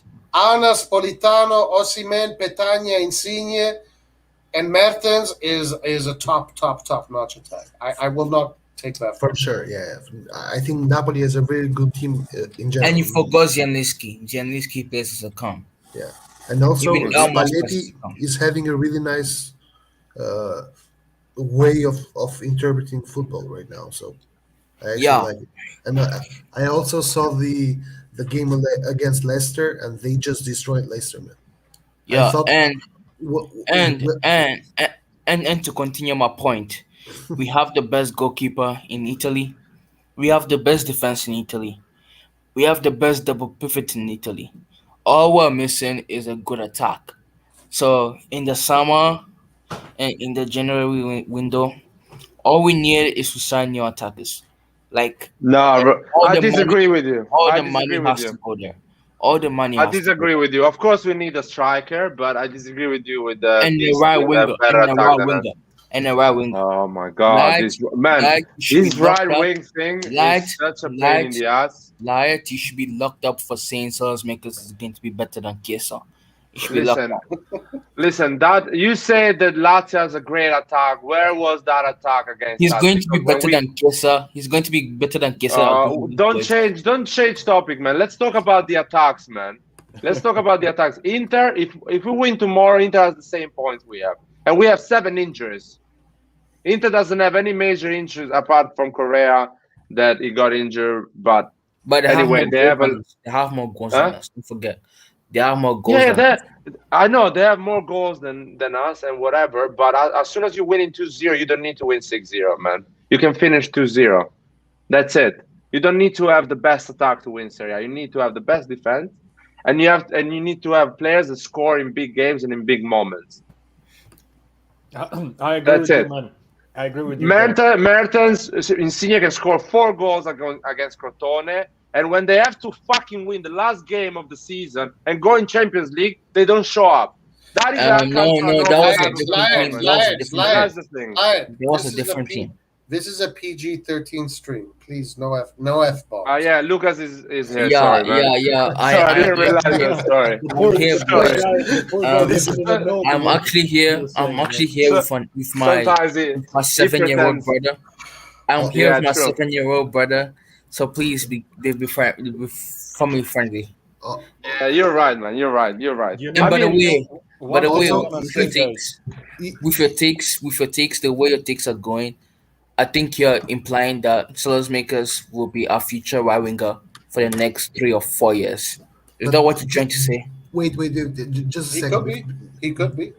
Well. Before If we he start if this, he guys, is, guys, if he be, is, then be, this club is doomed. okay. Listen. You know what? Also, Yeah, go for it. okay, I'm sorry. Before we start this, because you said that we have the same amount of points, I also want to say that we have to look at the matches that they have played against, or the teams they have played against, and the teams we have played against. We have played against Sampdoria right now, so far, against Juventus, against Lazio. So we have had 3 really good teams against so far. And Inter has been against Sampdoria. They lost points there. I do not want to hear this argument, Raja. Why? You're telling me that now Inter is doing well because they're playing against smaller teams? No. Well, but I'm telling you that we have played against 2 big teams so far. How many big teams has Inter played against so far? Don't say Fiorentina. Direct It's not a big rival. team. No, As direct rivals. winning 3-1 in Florence is always a big. It's not a big team. I agree with you, Laird, 100%. But it's not easy. It's not But easy.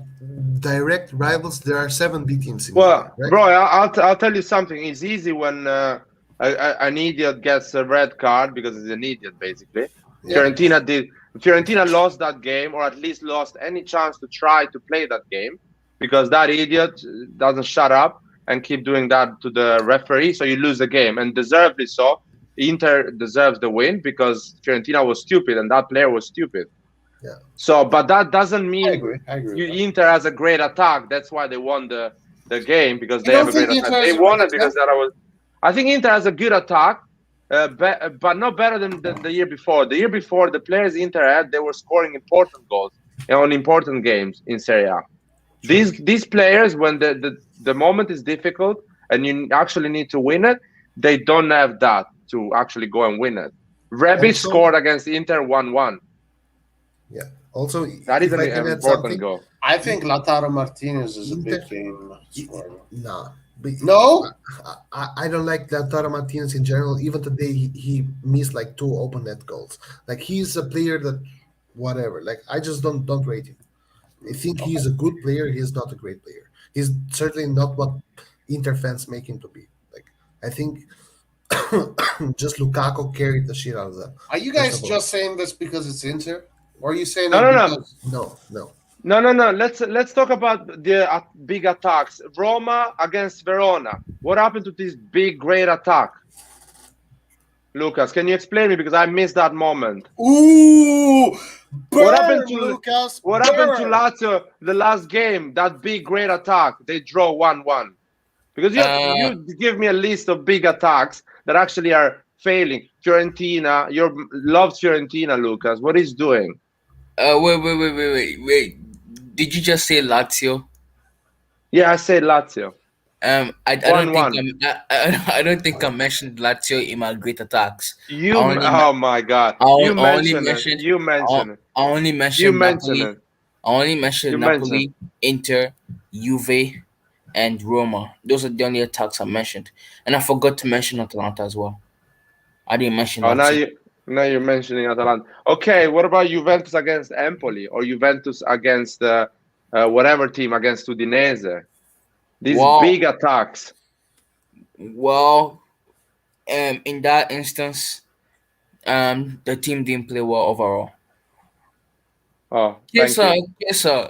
Chiesa, the person that makes up the big attack, was actually the only person that was fighting for the jersey in that game. So, yeah, He's a bench player. if Allegri. Salesmakers was playing instead of Chiesa, then Juventus would have lost like 2-0 or 3-0. I don't know. We're never gonna know that, but for sure, Salamakers will fight for the team, like you said. But- He has a fighter for the team. Okay, but can you apologize? But can you please apologize to everyone here and everyone in the chat for saying that Salesmakers is going to be better than Chiesa? Never apologize that, man. Hey, Oh my days. Laird, your brother is pissed off at you. He's obviously talking to you and to Red John. You probably this is- never played football in your life. Hey, This is guys. what- Come on, bro.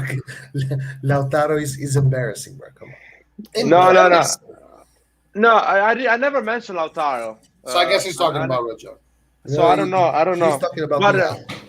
I don't think Zeko is gonna score goals on big games. I don't think Zeko is gonna solve you the game in a difficult moment. He didn't do it with Sampdoria, and I'm not sure he's gonna do it.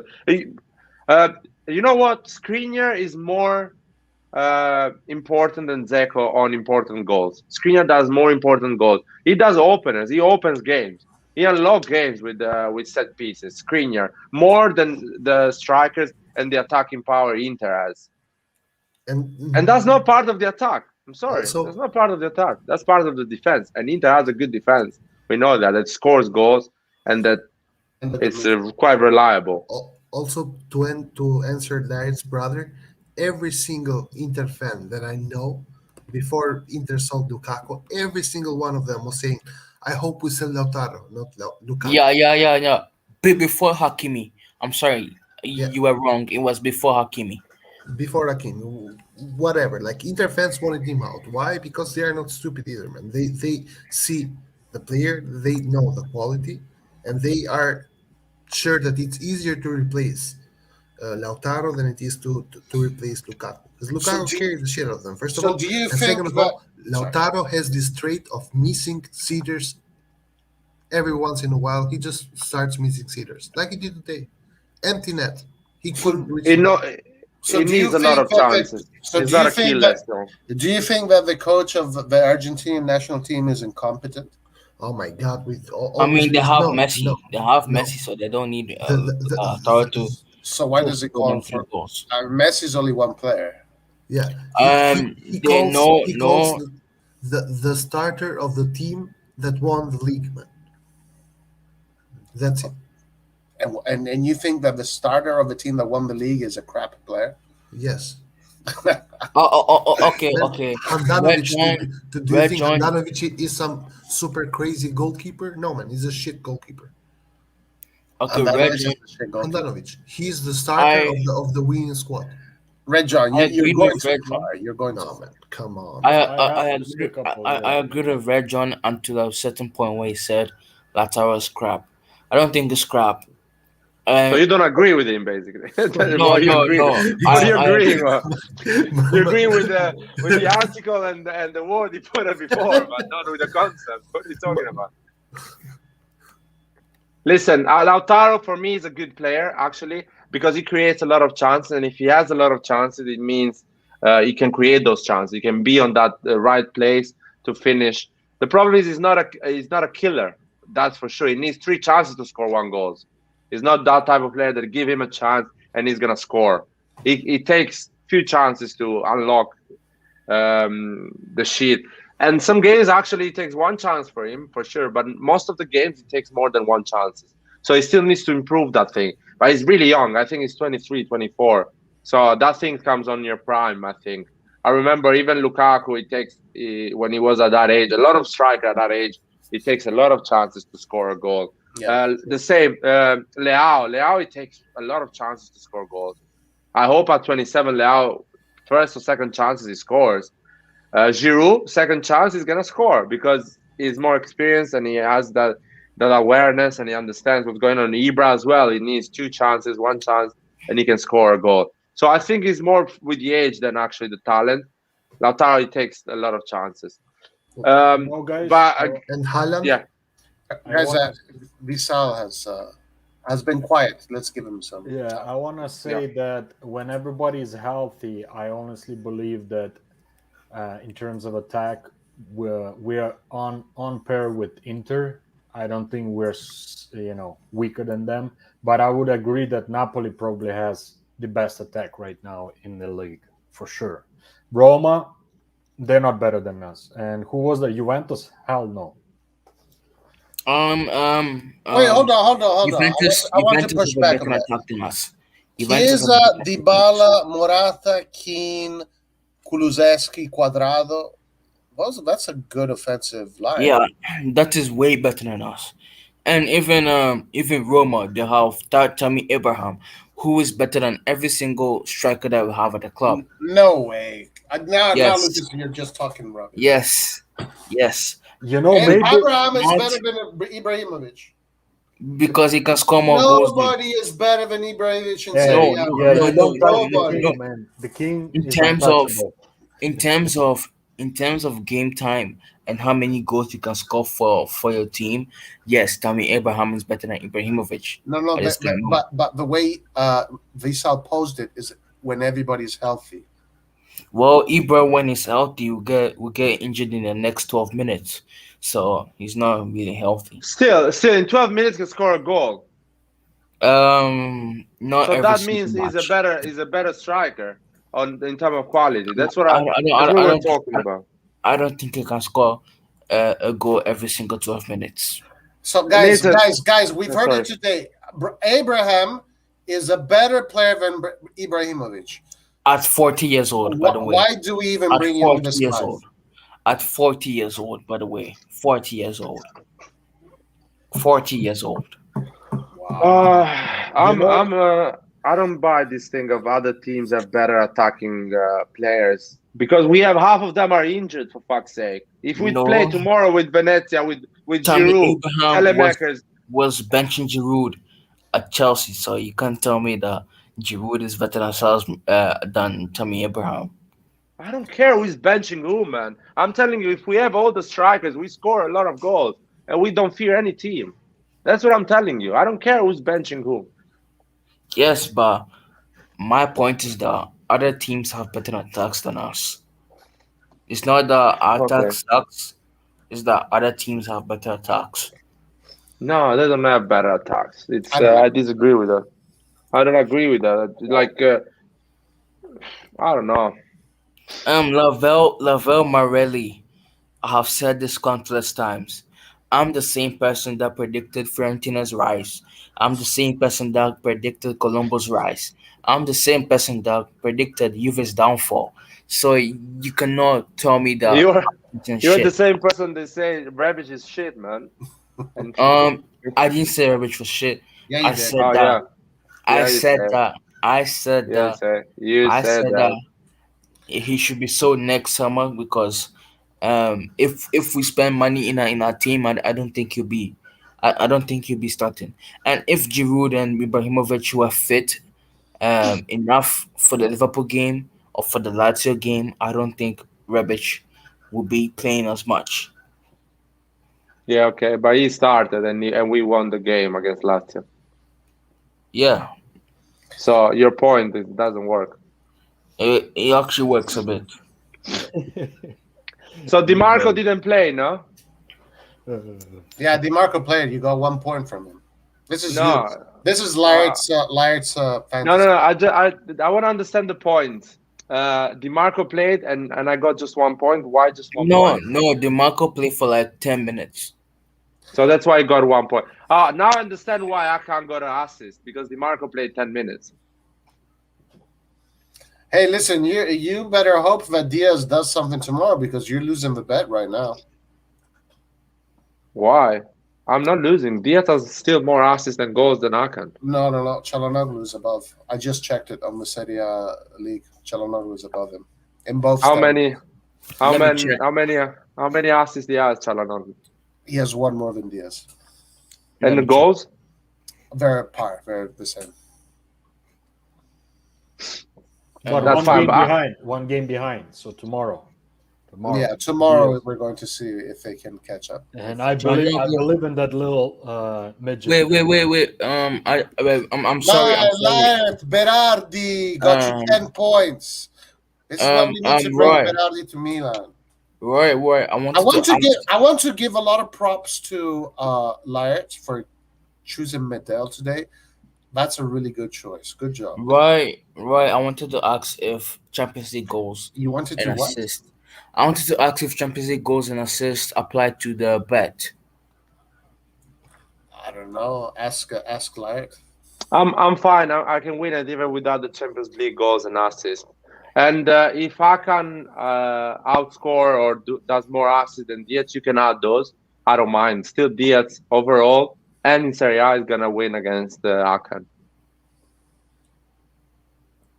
Hey, Laura, what's your prediction for tomorrow, man? Oh, it's so difficult. I think we're winning tomorrow, like a 1-0 or 2-1, something like that.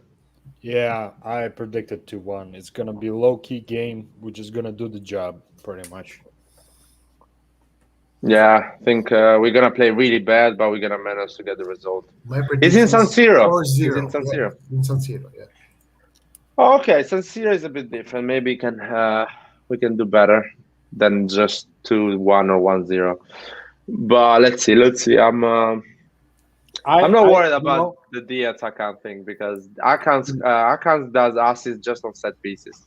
And when DeMarco plays and does the set piece, he doesn't get any assists. DeMarco gets those. In all competitions, Hakan has 2 assists and 1 goal, and Brahim Diaz in all competitions has 2 goals and 1 assist. So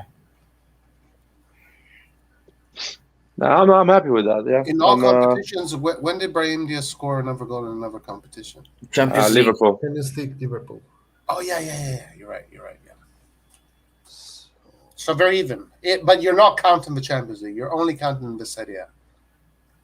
As you guys prefer. Well, it's the bet is you and your brother. So The smart thing to do is to only count Serie A because now they play versus Sheriff versus the neighborhood teams. So Hakan might actually get something. Yeah. I don't mind. I think still we can count everything. I think Diaz is gonna do better than Akan and everything. I think Tonali is doing still almost like Akan already. You know Tonali, I think yeah. You know what I just realized? We're playing at home, so I'll change my results for tomorrow. It's gonna be 3-0, brace from Rebic and a goal from Tio, man. No man, brace for Diaz. The problem with Diaz is that we are getting him ready for Madrid too. Yeah, that's all newspapers, man. Ancelotti said it. Came out of his own words. Yeah. Yeah, because he's a Real Madrid player. What he's gonna say? Oh no, we don't like him. It's shit. Actually, you know what? I'll give it to you for free. He said that he's an important player for Madrid. But that's what they do, man. Chelsea said the same for Tomori before we bought him. No.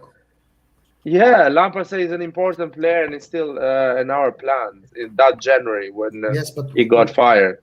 But we had an option to buy. It's not like they could keep him. No, the deal wasn't done already. The deal wasn't done. Okay, what do you? If you are Ancelotti and they ask you for a player that is a Real Madrid player on loan, what did you say? Of course, you're gonna be politically correct and say, "Oh, he's an important player and he's a Real Madrid player and we want him." Of course, you're gonna say that. What are you gonna say?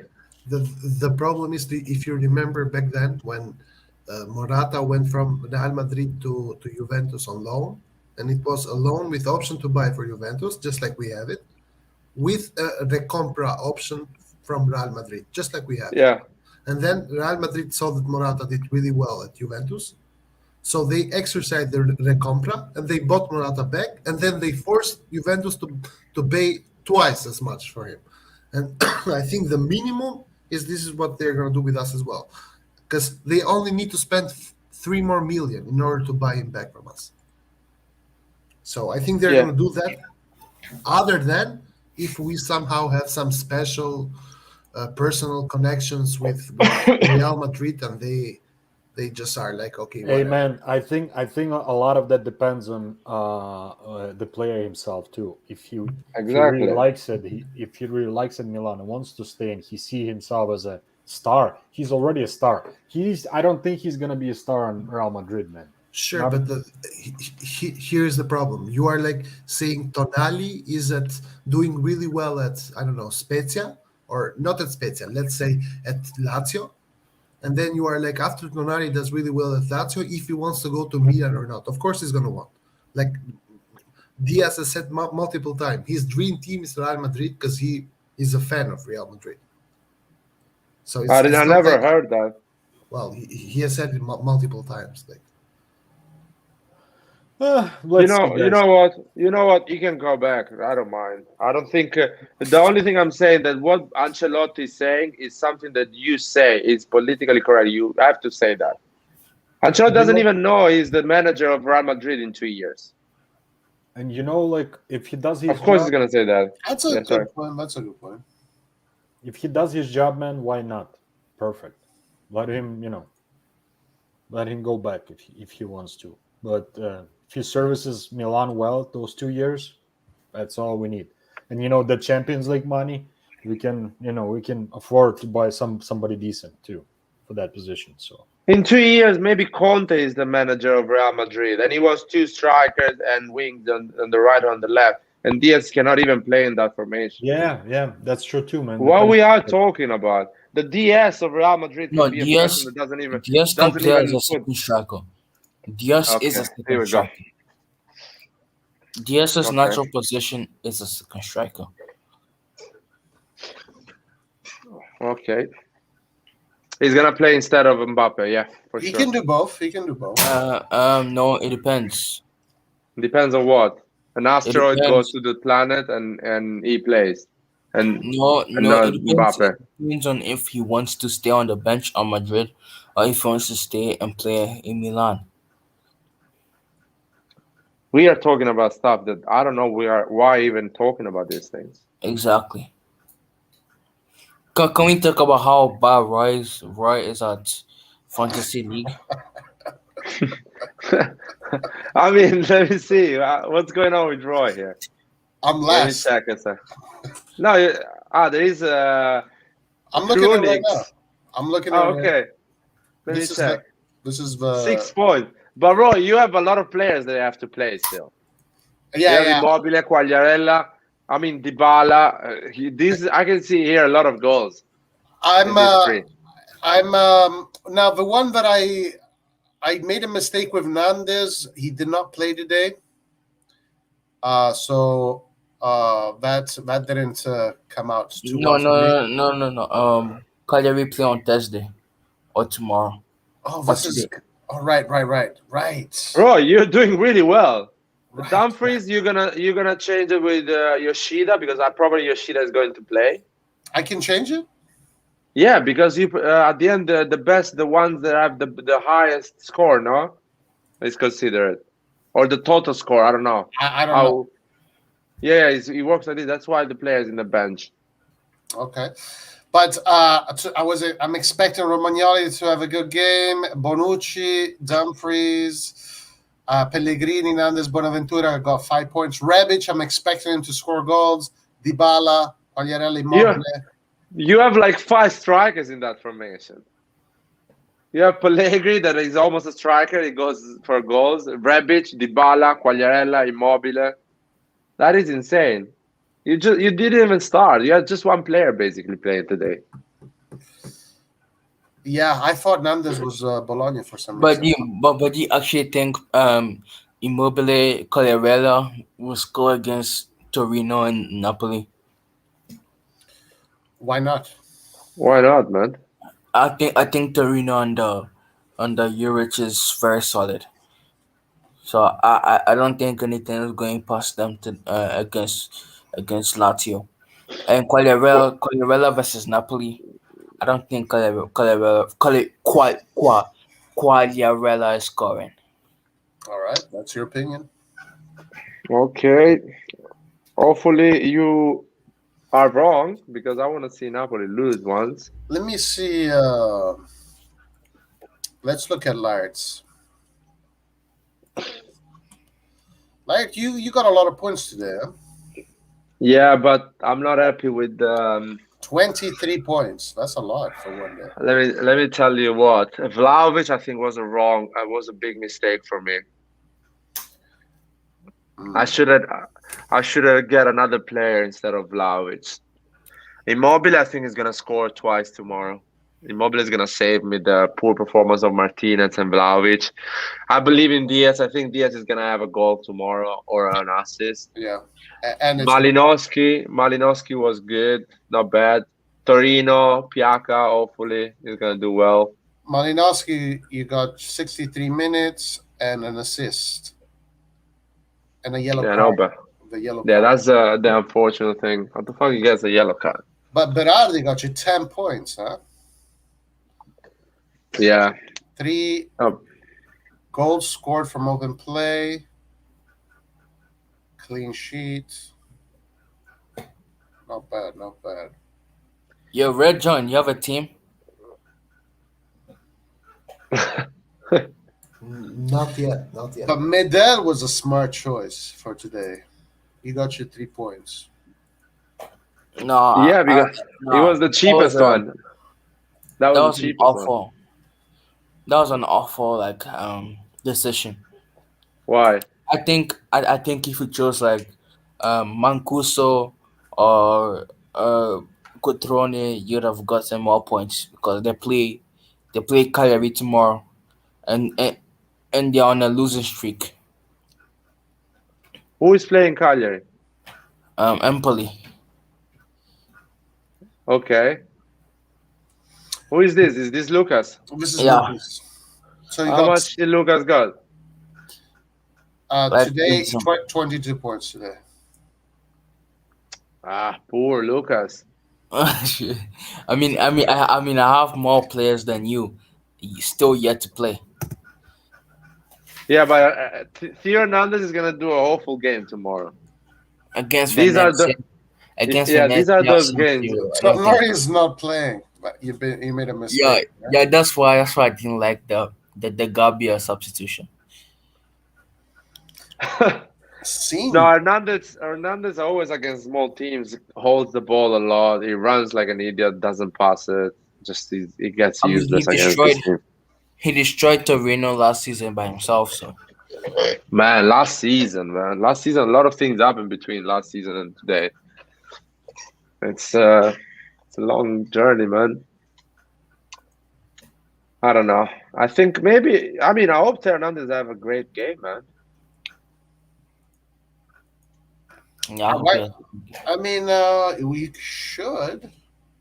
I mean, you Lucas playing with 4 defenders. You're an idiot. Sorry, man. yeah. I switched. no I switched offense. from formation. I switched from formation for round 6. You Why? definitely. He's definitely not playing the full game. Though.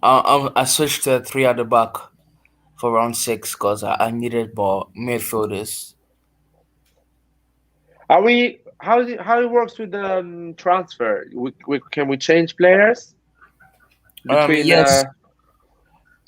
Yes, but you can't change players during a yeah, match. yeah, you have to wait for the match day to finish. Yeah, and you can only change like 4 or 3 players. At the time, Yeah. I don't mind. I want to get rid of some players. All right, so the defenders, you can get decent points out of defenders. Today, look, Demiral had 10 blocks, and you get 3 points. Clean sheet, 3 points as a defender. I think that's low. I think that's too low. That's 8 points because of -1 here for a defender. He made 10 blocks and he got 3 points for it. I think that's too low. That's a good. Well, this is the guy who's winning right now. Yep. Who is it? Who is winning, by the way? Yusuf. Yeah, but it's too early. Let's wait. Immobile can do a hard trick, and I'm like killing it. Immobile Diaz can just change completely my day. Who is this guy as Immobile and Diaz as well? This is Antonio. Oh man, Antonio's gonna win probably. Nah, Diaz he's on. Pellegrini, Immobile wait, what? Diaz.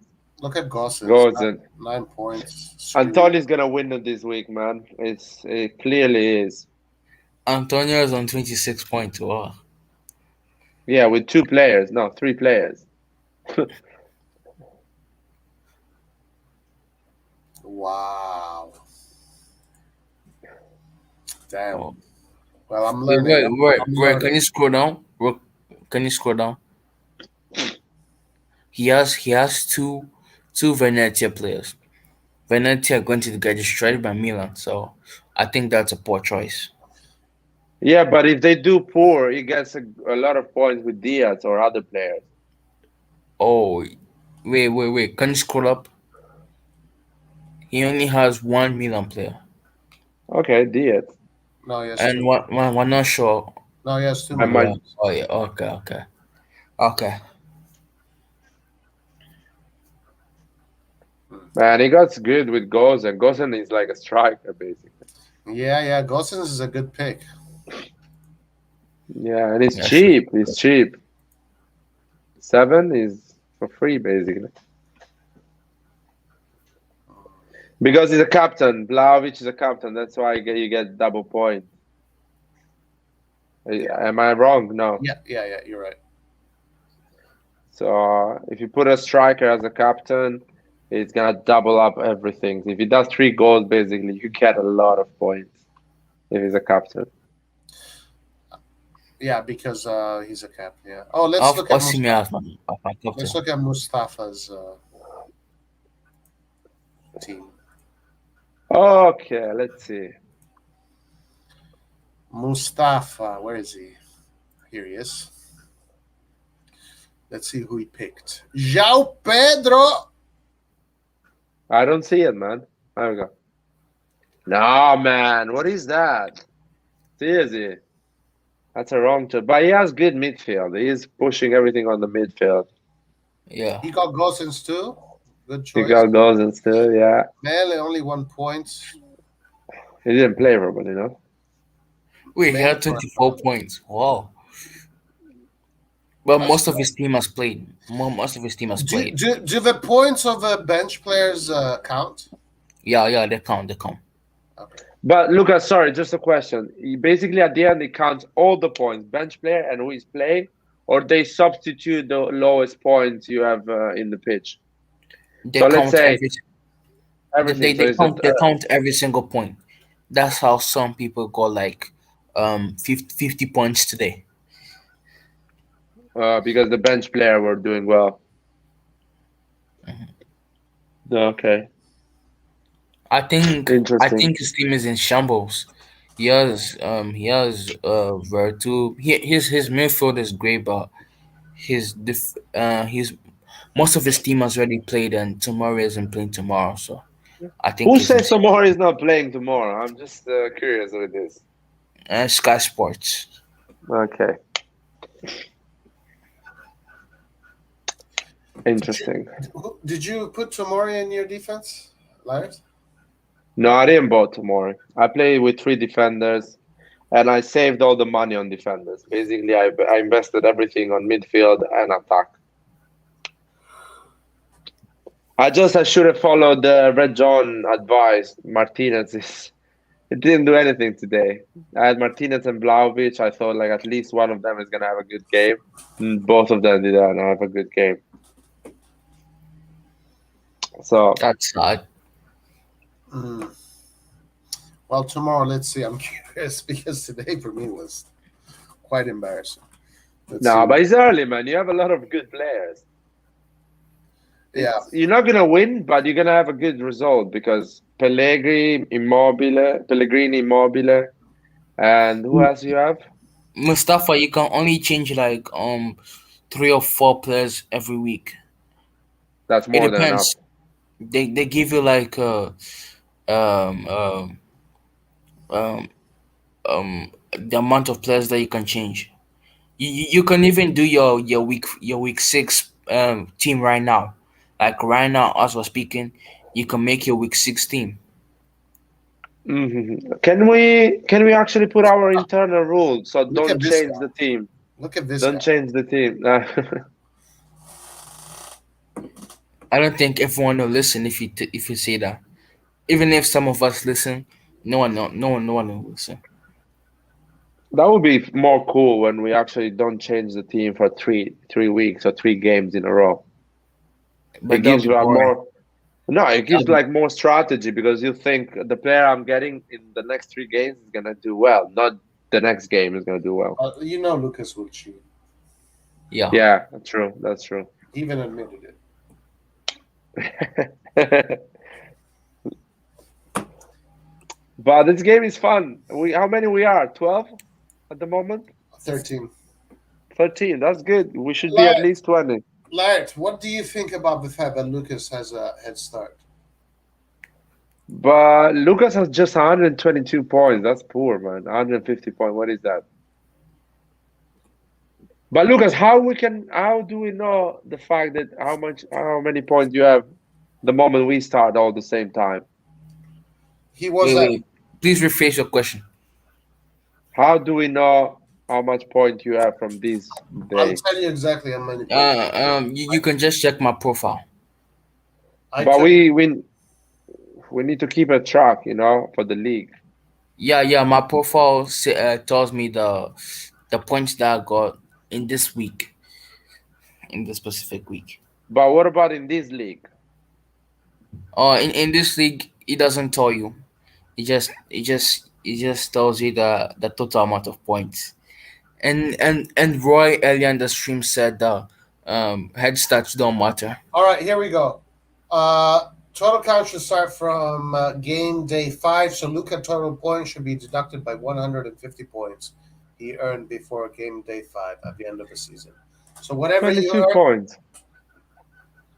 yeah, 22 points. Correct. That's how So much. we can actually find out. We can just deduct it and we know how much he has. Yeah, today he has 22 points. But let's say in 3 games, can we actually deduct it and know? Can we do that? Yeah, it's always going to be minus 150. Minus 150. Okay, let's remember that. Lucas. And Or by the are we way, gonna? Yeah, Mustafa, the reason why you got only 3 points for Vlahovic is because you didn't make him your captain. If you make your we player already your captain, then you get double the points. we already told him. Oh, okay, sorry. You better be sorry for real. Yeah, I'm very sorry. Anyway, yeah. All right, guys. Uh, Listen. Do you want to continue, Laird? I'm gonna close. It's been 3 no, I'm going to sleep, man. Yeah, me too. I'm going to do my homework. Wow, at this time. What time are you gonna wake up tomorrow, Lucas? 6 a.m. Lucas, what's your homework? I just have to write a summary about cycling. About what? Cycling.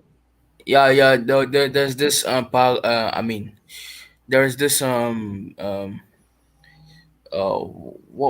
what's the right word to say?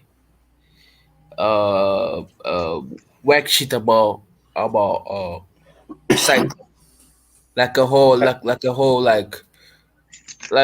a blog, basically a blog about cycling. So I So have to see. basically, so what do? You go on Fever and you pay somebody $5 to do it for you? I might. I might go on Reddit. I might go on Reddit and ask someone to do my homework. That's actually That's what you do. You pay somebody on the other side of the world $5 to do it for you. sometimes. And- Like if the homework is just complex, then I'll do it myself. But like if it's easy but it's long, then I'll do Reddit. That's insane. So how it works with Reddit? So before we close, a quick one. How you going? Do you ask somebody if you can do it for money? No money, but like Reddit has a currency. Like Okay. those rewards in Reddit. So they do your homework, and you just give them a reward, Oh, like a interesting. gold or like a platinum or something like that. And people does that. Some people, not everybody. Oh, that I sounds mean, interesting. Reddit doesn't have many people, so yeah. Can you actually push our channel a bit on Reddit so we have a bit more followers? Um, Do you know how you, to do that? yeah, you can go on. Okay. I'll tell you how to do it, but I think I'll do it myself. There is this um AC Milan Reddit page called AC Milan. It's just AC Milan. So Yeah. so so you basically just make a post on Reddit saying, guys, do you guys know any YouTube Rossonari TV or like AC Milan fan channels that I can watch? And then people start plugging your shit. So you can go on that Reddit page and just plug your shit. Say, yo, if you want to listen to an amazing AC Milan fan page, you can go to Rossonari TV. You can even plug your link. Well, I want to do it more like in a honest way, like not fake it, not pretend it. Just Oh, tell oh, people, listen, we are there. okay. Yeah. Okay, in an honest way, just post your link on the Reddit. Like, make a post and post it, and say if you want to watch an AC Milan fan page, then follow this link or this channel. Simple as that. You have to write if, because some people wouldn't. Laird, do the Don Robbie show. Would so basically get in the channel and tell them about the Rossonari TV. Yeah. What you should have done is do vlogs. Honestly, you could have done an amazing vlog for the Liverpool game, or I'm or, a, or, or even a pub. Like, you went to that pub for the Juventus game. You could have easily. I'm a shy person, and at the end, I just want to enjoy the game, man. I don't want to film myself. It's not a I thing for mean, me. Ari is slacking. Like, Where I, is Ari? Ari, are you here? Can you hear us? Where are you, my man? Where are you, Ari? Ari is good. Ari is good at vlogging. Ari is born for that, man. yeah, I think he needs to post more videos, because this lives don't reach everybody. So if you post more Yeah, videos, then I think it could be great. we need to do more like a 20 minutes live or a 45 minutes live, No, no, shorter no. and more That often. doesn't make sense. That doesn't make sense. Yeah, No, makes sense. I don't think that'll help. It helps. Shorter is the content, more people take the effort to watch it, I and mean, they like it, and they follow. That's it. Simple as yeah, that. but If yeah, but live streams shouldn't be short. It's videos that have to be short. If No, your I'm talking video, about an hour. For us, it's short. An hour is short because we do 3 4 hours live. That's the thing. To do yeah, one yeah, hour live, you get more followers. no, I don't think so. I honestly don't think so. Like, No, we try that, and we get oh, subscribers. or maybe you're talking about the AC Milan podcast with Stevie and Vinny, right? No, not exactly like that one because at the end they do it once a week. Talking about, let's say there is a news. Let's say the injuries about AC Milan injuries. You go live 45 minutes. You talk about that topic. You ask the people in the chat, and you close the live in 45 minutes. People are going to click and watch that video during the week because it's a 45 minutes, so they're gonna give it a try. People they're not following the channel. But if it's a 3 hour and a half, people are more like, nah, I'm not clicking there. I'm not watching a 3 hour and a half video. Yeah, But anyway, but we're gonna talk this another day, Lucas. Don't worry. okay. Lucas, give me your fucking number, so I'll add you on the WhatsApp group, man. I don't have WhatsApp. I don't have Telegram. That's why I asked you to make a Twitter group, Well, which is better. we have a pretty large WhatsApp club, and soon we're only going to give a link to the club. What? So Yes. sorry, Lucas, you're gonna be out of the thing. So it's better you download WhatsApp and you fucking give me the number. How many do we have right now on WhatsApp? Let's check. Let's check. We have like 12 people, I think, something like that. And it's pretty fun. We're having a lot of fun. talk a lot of We shit. need talk a lot of shit. You're missing a lot of stuff, Lucas. I ain't downloading WhatsApp. I think it'll just be a waste of space. No, 10 people, man. Your loss. 10 people. Brett John joined just today. Anyone who wants to join the WhatsApp group just needs to come live and share the, or even on whatever you guys want to do it on Twitter. If anyone wants to join it, that's Right perfect. now in the group we have me, Laert, Ari, Antonio, a number that I don't know, Nathan, Pete, Anwar, Tick Size, and Red John. Who's this number without a name? Maybe it's Basil. Ah, okay. It's an American number, I think, +1. So Yes, should be yes. him. Ah, okay. I don't know if it's his right number. Also, so He's not answering. Vlasil is in the group. See, we have the most knowledgeable international fan in the world. Kangoo! Kangu, join the fucking fantasy league, man. I know you know nothing about Serie A. Give it a shot. Anyway. Kangoo, unfortunately, I'm going to tell you something, but Manchester United soon is going to be Cristiano Ronaldo dependent, and that's going to be a big problem for the future. I agree. I don't know. Everybody will always play the ball to Ronaldo. The team will not have a game plan. The game plan is give the ball to Ronaldo. And individual brilliance, of course. There'll be some individual brilliance in the team. If I was Kangoo, I would do a petition saying give Ronaldo to AC Milan. We don't want him. Wow. I think Ronaldo should have gone to Sporting. You think Two? so? To Sporting. I think Man, that is a world doesn't exist, man. Sporting doesn't have the money.